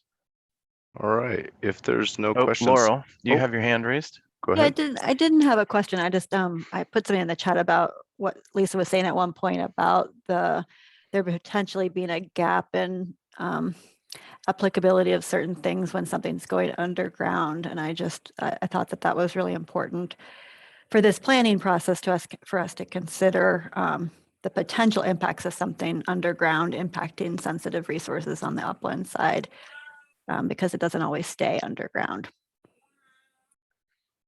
Yeah, thanks, Laurel. Jamie, did you have something? Yeah, is the federal consistency triggered in all cases or just specific cases? It's in the instance of these types of permits, it's triggered in any case that requires a federal permit. So most, probably 95% of these kinds of activities, yeah. Thanks, Jamie. Chris Stein? Yes, and actually Jamie beat me to one of my questions there. But secondly, maybe you could help me understand the sequence of that, and what authorizations do other agencies that have approval authority in a federal process, what are you waiting on prior to being able to issue your consistency determination? Oh, thank you very much for that, Chris. That's an important part of this. A federal agency cannot issue a permit until it has received this consistency determination from the state.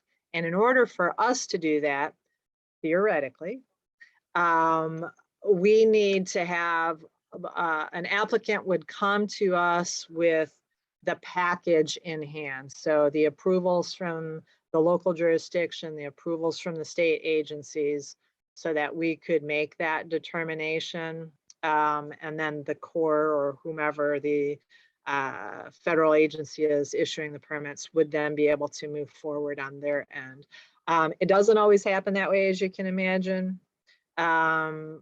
Everybody's timing is very different, but for us to be able, in a perfect world, for us to be able to issue a permit, a determination, all other permits should be obtained from the state and local jurisdictions. We can condition approvals, but that should be done in a very rare circumstances, and you don't want to create a situation where someone believes they have everything in hand, get a denial from, say, one of the state agencies, and then still feel like they have the authorities to move forward based on what we provided. So conditional approvals are determinations should be few and far between.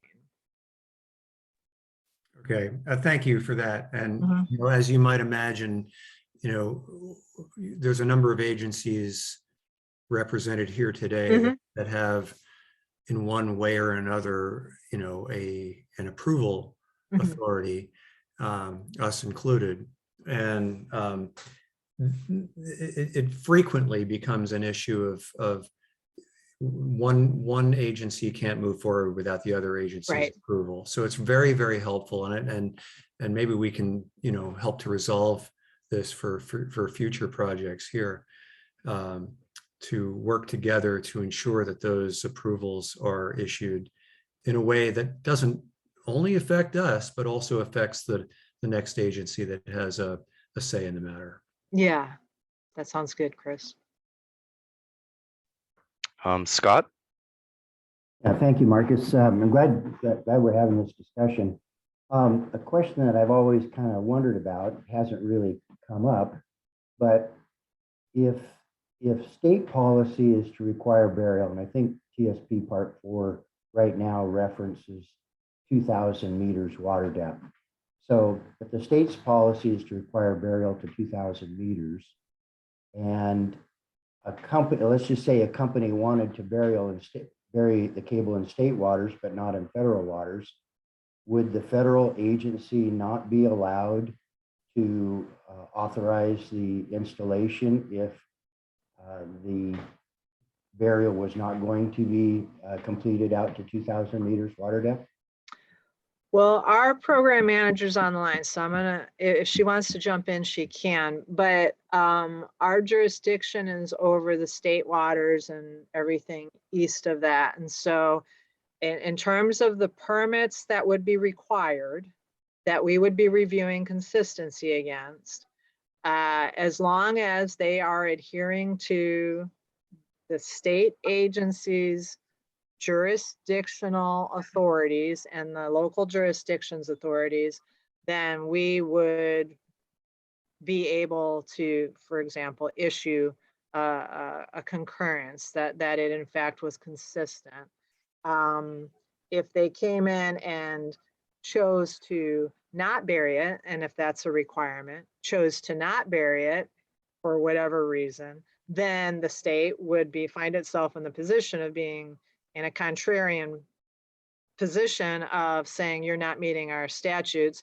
So if for some reason, say a state agency elected to approve it, when it got to us, and this is where we try to avoid all of these situations, when it got to DLCD, we would have to look at the enforceable policies and say, did the state agency have the right to issue that permit, since it seems to be out of line with what those statutes require? And so that's where you can start to run into some interesting challenges. And that's where coordination and cooperation and working together and making sure everybody's on the same page avoids most of those situations. But if Patty would like to weigh in on that, she was on the line.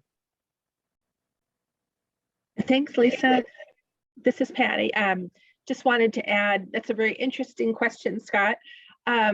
So typically federal consistency applies in a state's coastal zone, right? Like, you know, up to the crest of the Coast Range and out to 3 miles.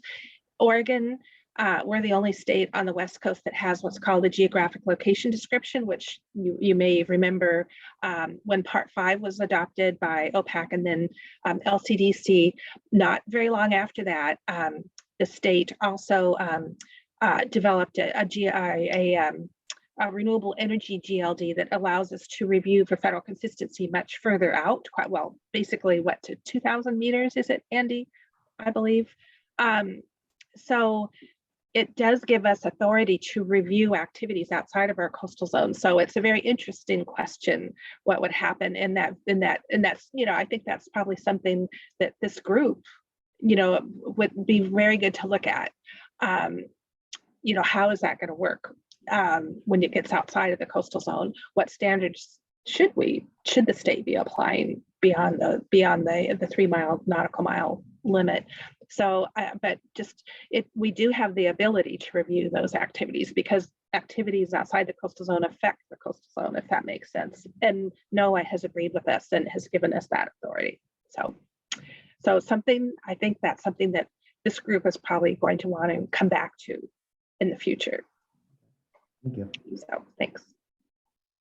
And Scott, that happens from east to west as well. So areas outside of the coastal zone to the east of us, but may impact coastal processes can also be reviewed by us. So it's not just because it's in the ocean, it goes in both directions. Yeah, I just wanted to step in and just mention briefly that there is one other requirement specific to the Territorial Sea Plan review of cable application, which would be the requirement that there is an agreement between the applicant and a local fishing organization. In the past, a lot of that's actually been Scott's job, is to serve as a coordinating entity between our fishing community and companies. Although there have been other cases, like with the fishermen involved in Natural Energy Group out of Lincoln County, that was a signatory to the Packwave South application. So as a department, we would review that agreement to ensure that that was in place and consistent with Part 4 as well. So I think that was the only kind of ocean-specific enforceable policy that was included. Thanks for including that, Andy. I was hoping somebody would say it if I didn't get an opportunity to. That's also a requirement in DSL's easement, is that that kind of engagement with the community and agreement with the community is there.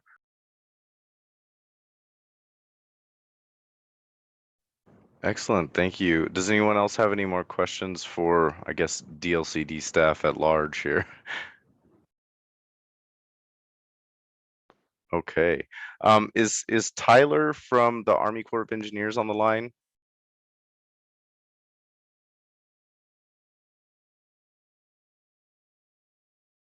Oh, let's try that. Oh, sorry, can you hear me now? I can, yes, thank you. Okay. Yeah, did you want me to just do kind of a quick overview? Yes, yep. Of our, I guess, our role? Exactly, yes, thank you. Okay. All right, hi, everybody. So I'm Tyler Krug. I work with the Corps of Engineers down in Coos Bay, North Bend area. And these kind of offshore cable projects come up here and there. A lot of them have been installed and they're maintaining them. Although a couple, I think, new lines have been run in the past decade or so. But the Corps' role here is basically regulating work and structures under Section 10 of the Rivers and Harbors Act, regulating the discharge of dredged or fill material under Section 404 of the Clean Water Act, and then our Marine Protection Research and Sanctuaries Act authority doesn't really come into play because it's tied to the transport of dredge material for offshore disposal. So really, we're talking about Section 10 of the Rivers and Harbors Act and Section 404 of the Clean Water Act. Section 404 extends to the 3-mile mark offshore, basically within state waters. But Section 10 of the Rivers and Harbors Act can go all the way out to mile 200, from what I understand. We have some language that extends it under the Outer Continental Shelf Lands Act. So sometimes we're the dedicated lead agency if it's like a private cable coming in, or they're maintaining it, and there'd be no other federal nexus. It's just the Corps' kind of NEPA nexus with the permitting. But then with, this offshore wind stuff going on and the cabling that's going to be involved there, there's going to be another lead, probably BOEM, or if some federal money gets distributed from a different entity, they could be the federal lead. And then kind of on a separate track altogether, we have a group that evaluates projects that might affect Corps Civil Works infrastructure. So that's under Section 14 of the Rivers and Harbors Act, and that's commonly known as our Section 408 review. So they look at like federal navigation channel impacts, real estate impacts, diking, drainage districts that have received congressional money, so things like that. So depending on where the development's occurring, it's kind of this holistic core review. So and sometimes I guess I'll say that with these cabling projects, there might not be a 404 discharge on the ocean.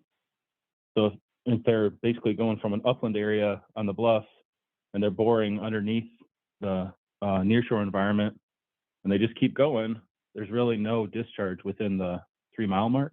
They might pop out further out.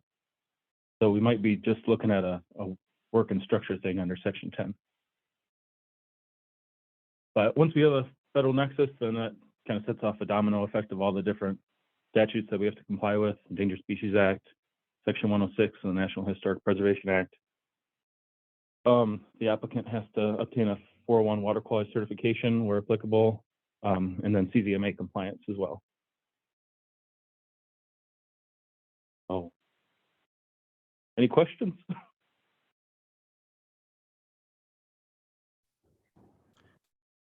Yeah, thanks for that really brief summary. I'm not seeing any hands raised or any questions.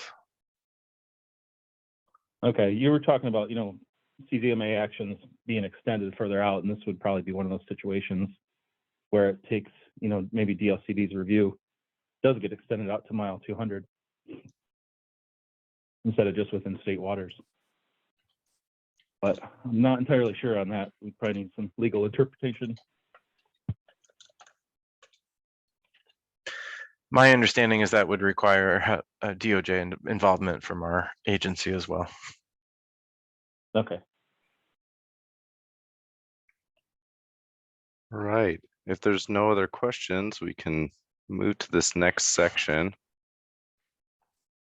which is just we've heard from a lot of the agency folks here. I'd like to hear from other people who aren't agency folks as to what your needs are, what your goals and what your vision is for a revised Territorial Sea Plan Part 4. If anybody would like to speak up, just raise your hand and we'll call on you and we'll get you started there.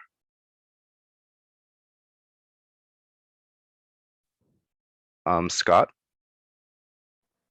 Thank you, Marcus.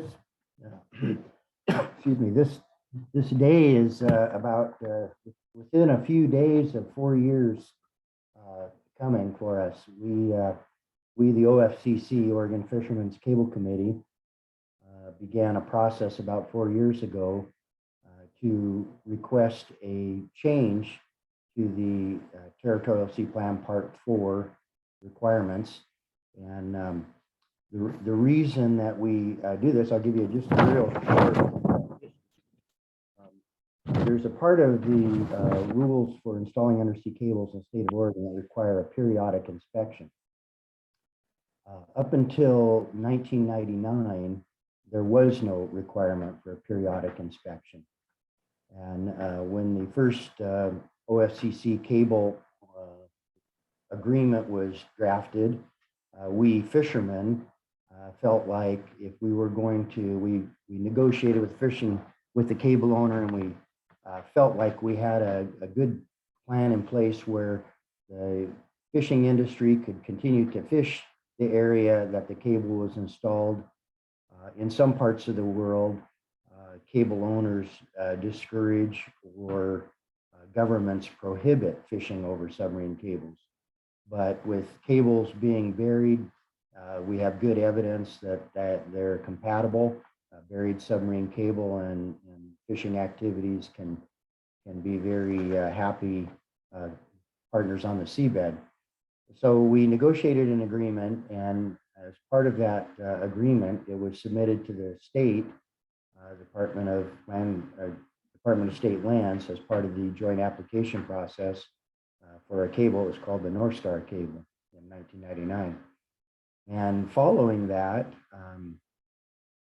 cable permits usually included a phrase that said, as part of the permit conditions, that they comply with the agreement between the OFCC and the applicant, because every cable applicant after that, for quite a few years, almost with a couple exceptions, have had an agreement with the Oregon Fishermen's Cable Committee.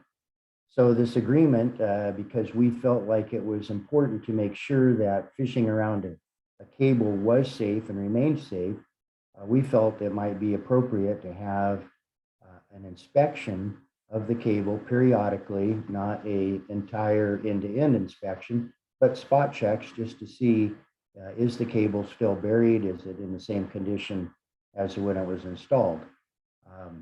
Cable owners had agreed to that, and we began, I think first inspection occurred roughly six years after the first couple cables were installed. What we found out right away was that those inspections were quite expensive in manpower, in just expensive vessels and whatnot. And we also found that we didn't have any indication that there was any change in burial. Once the cable was buried on our coast, the evidence seemed to be that it didn't unbury. In a few cases, we actually thought it got buried deeper. So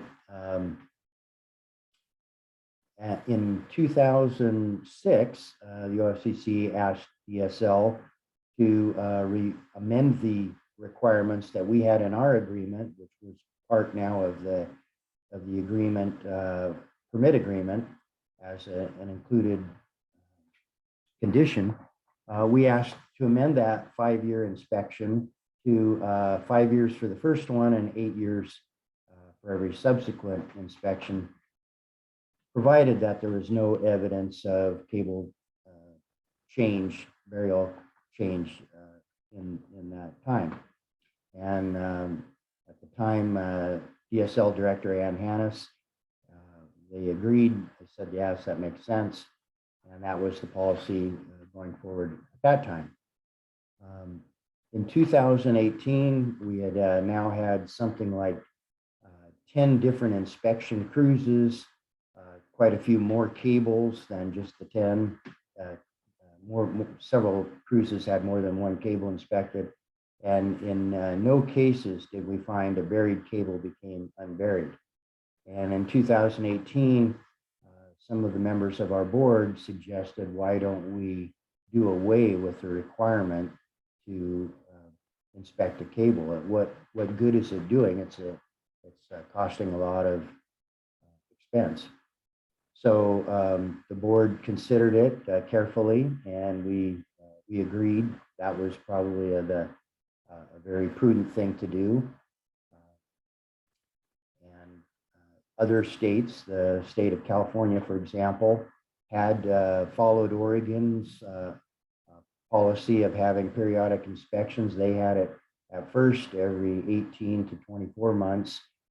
They extended it to every 3 years, and then they abolished it.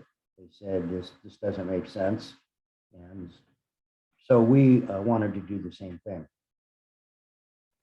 We first met with DSL in 2018 and DLCD in early 2019, and submitted a letter to OPAC, DSL, and DLCD in January of 2020, outlining our request. And I think that would have happened sooner, except TSP Part 3 was taking place, and the capacity of the agencies to deal with multiple amendments to the Territorial Sea Plan at one time was just not there. So basically, we've been on hold ever since.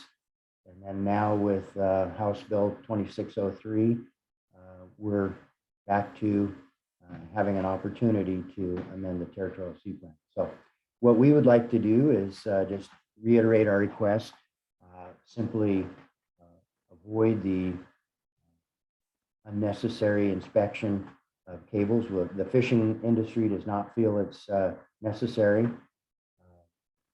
The inspections themselves have a very light footprint. They either fly or crawl an ROV along the seabed, minor sediment disturbance if they're actually on the seabed, but just transitory. And they use video and electronic means to determine the burial depth. But there is a environmental component in that. The ship that carries the ROV is typically a large ship, maybe 400 or 500 feet long, burns a lot of fuel, And there's simply in this age, we don't think it's prudent to be burning a lot of fuel for something that isn't really necessary. So that's our request, and I can resubmit our letter to OPAC to Marcus, and he can maybe share it with the group as part of the information on this. Thank you. Thank you, Scott. Andy? Yeah, thank you, Scott. One of the other discussion points that maybe you might want to touch on is just if a cable company was aware of a cable becoming unburied, or in the case of earthquake or other hazard, it's in their best interest to survey it anyways, regardless of whether or not there's a requirement, correct? That is correct, although our agreements do still have a requirement for an inspection in the event of a major geologic event, such as an earthquake or a landslide, a sea landslide. So we do retain that in our agreements. And I think everyone agrees that's in the best interest of everyone, including the cable owners, to continue to keep that. Yeah, thank you, Scott. And I think, you know, maybe sharing the language of those agreements with everyone so they can see that would be another useful document for our reference library. So it'd be good to put one in there. Definitely. Yeah, thank you, Scott. We got about 5 more minutes before scheduled public comment. If we don't have very many public comments, we can continue with this round robin after 3:30 if you'd like. But if anybody has something that they would like to share in the next 5 minutes for their needs, goals, and vision, just raise your hand now.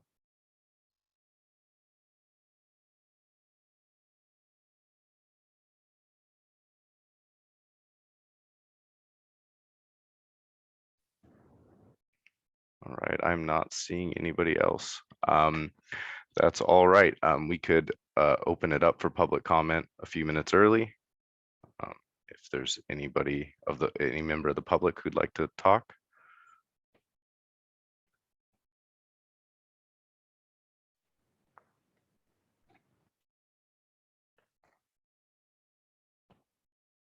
And I'm not seeing anybody wanting to do that. We should probably wait on the line no matter what until the official public comment period in case people are wanting to jump on at that time.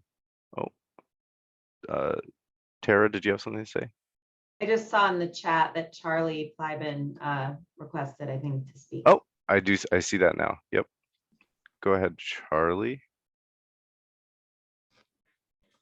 Hey, can you hear me? Yes.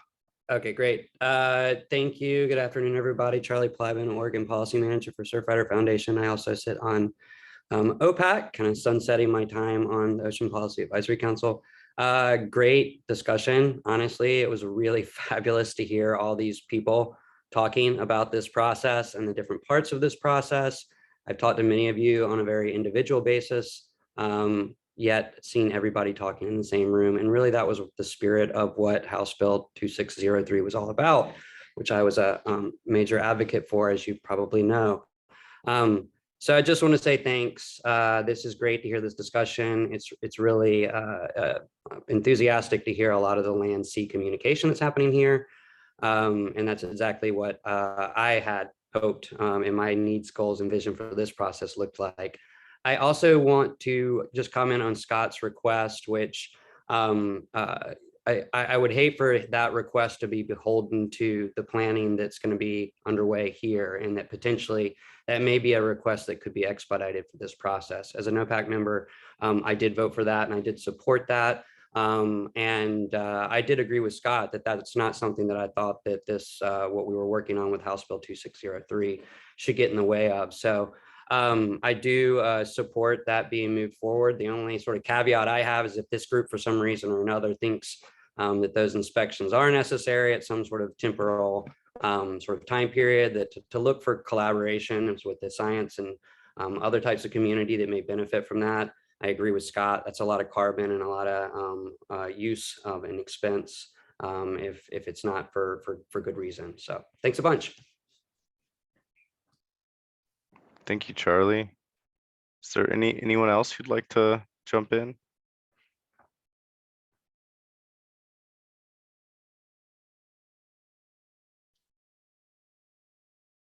I am not seeing anyone.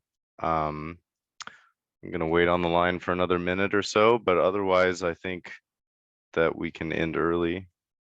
Since I don't see any. Oh, is there somebody? Oh, excellent. I don't see anyone. Marcus, I had a chat asking about whether or not we will be posting TSP Part 4 documents and other related reference materials like House Bill 2603.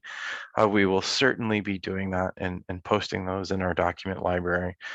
So thank you, Margaret, for asking that question.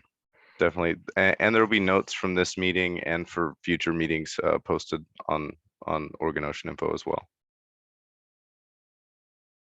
Laurel? Do you have a next steps, like when we expect to meet next, or timeline for the next meeting? That is a good question. And it kind of depends on as we get materials in, there is the question of whether the folks at this meeting would think that it would be beneficial to have like a public meeting where we can ask the public for their opinion on how they'd like to see Territorial Sea Plan Part 4 go. We may not have another meeting until this fall. Andy, do you have any thoughts on this? Yeah, thank you. First of all, we want to use everyone's time efficiently, and part of doing so is having some information to report back to the working group that is collected via the studies, or if there are points along the way when we're initiating and actually beginning work on those studies, if we need feedback from this group, those could be reasons for pulling everyone together again. But we recognize that everyone's time is precious in this regard. We agencies have a number of next steps for one. It's my understanding that Department of State Lands is hiring somebody on their staff to work specifically on this topic. So when that person is on board, we agencies will get together and begin the assessment of the permitting landscape and opportunities for increased collaboration and coordination of that effort. We have heard in other avenues the desire for more coordination on the landward side of the cable landing process, and there have been suggestions that we do use our marine renewable energy chapter of the Territorial Sea Plan as a model for how that might occur on the landward side. With I'm specifically referring to a joint agency review team, which would be initiated by the Department of State Lands and pull together the state agencies and potentially local governments and some stakeholders to hear about the initial pre-application for an event. So those are things that we agencies can do and bring to the group to get their feedback on once we have some products to respond to and some work effort done. So I don't want to commit the group yet to any next meetings until we have a better understanding of the timeline. Marcus has only been on board for a month, and he's still working to establish his work program and timeline. So, that will help us in our thinking about when we will need everyone to think about this with us in the future. Hey, so Andy, just to talk a little about the DSL position, it closes, I believe, next week. So after interviews and stuff, we'll likely be having, somebody in that position by the beginning of June.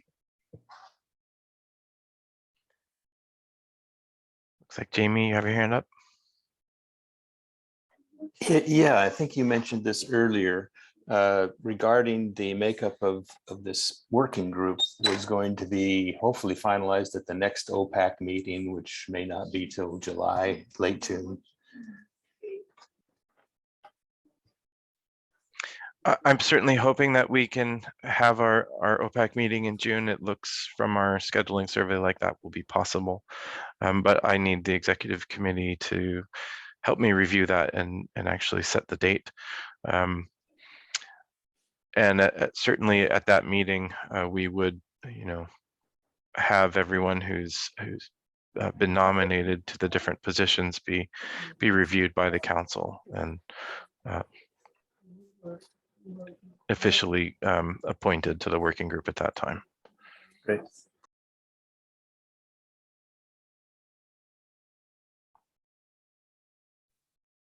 Any other questions or comments? Did that answer your question, Laurel? Yeah, it sounds like we might have more agency meetings before we have a full working group meeting, so. Definitely. Okay. All right, well, thank you everyone for coming today. And It looks like Tara has her hand raised, maybe? Yeah, I appreciate all the needs for the agencies to have some work to nail down timelines. My only plea is to try to schedule things as early as possible. I know just trying to get all these calendars together can be so difficult. So appreciating that all the work that needs to happen on the back end, but even if we just save a time for some time in the fall, I would be happy to get that on my calendar because I know how this goes. So that would be my preference at any point to try to do that.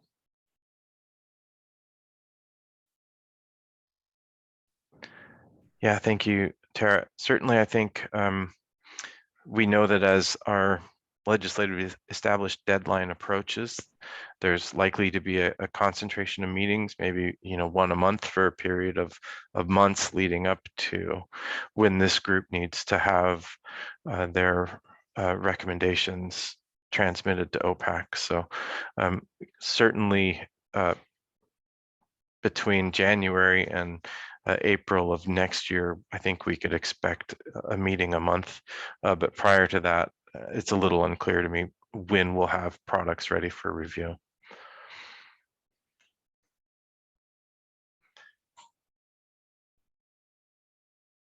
Laurel?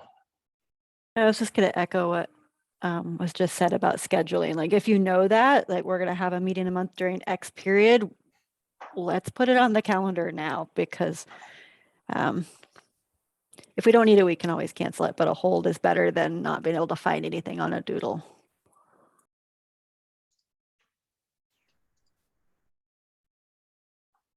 I agree. Any other thoughts?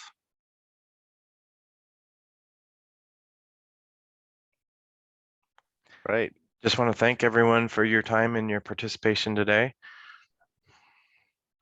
Yeah, thank you very much, everybody, for showing up and all of your input. Like, I really appreciate it, and I'm sure everybody else here does too. With that, I will let you go. I was just checking the chat to make sure I didn't miss anything. All right, everybody have a good rest of your day and have a good rest of your week. Thank you. Thanks, everyone. Thanks. Thank you.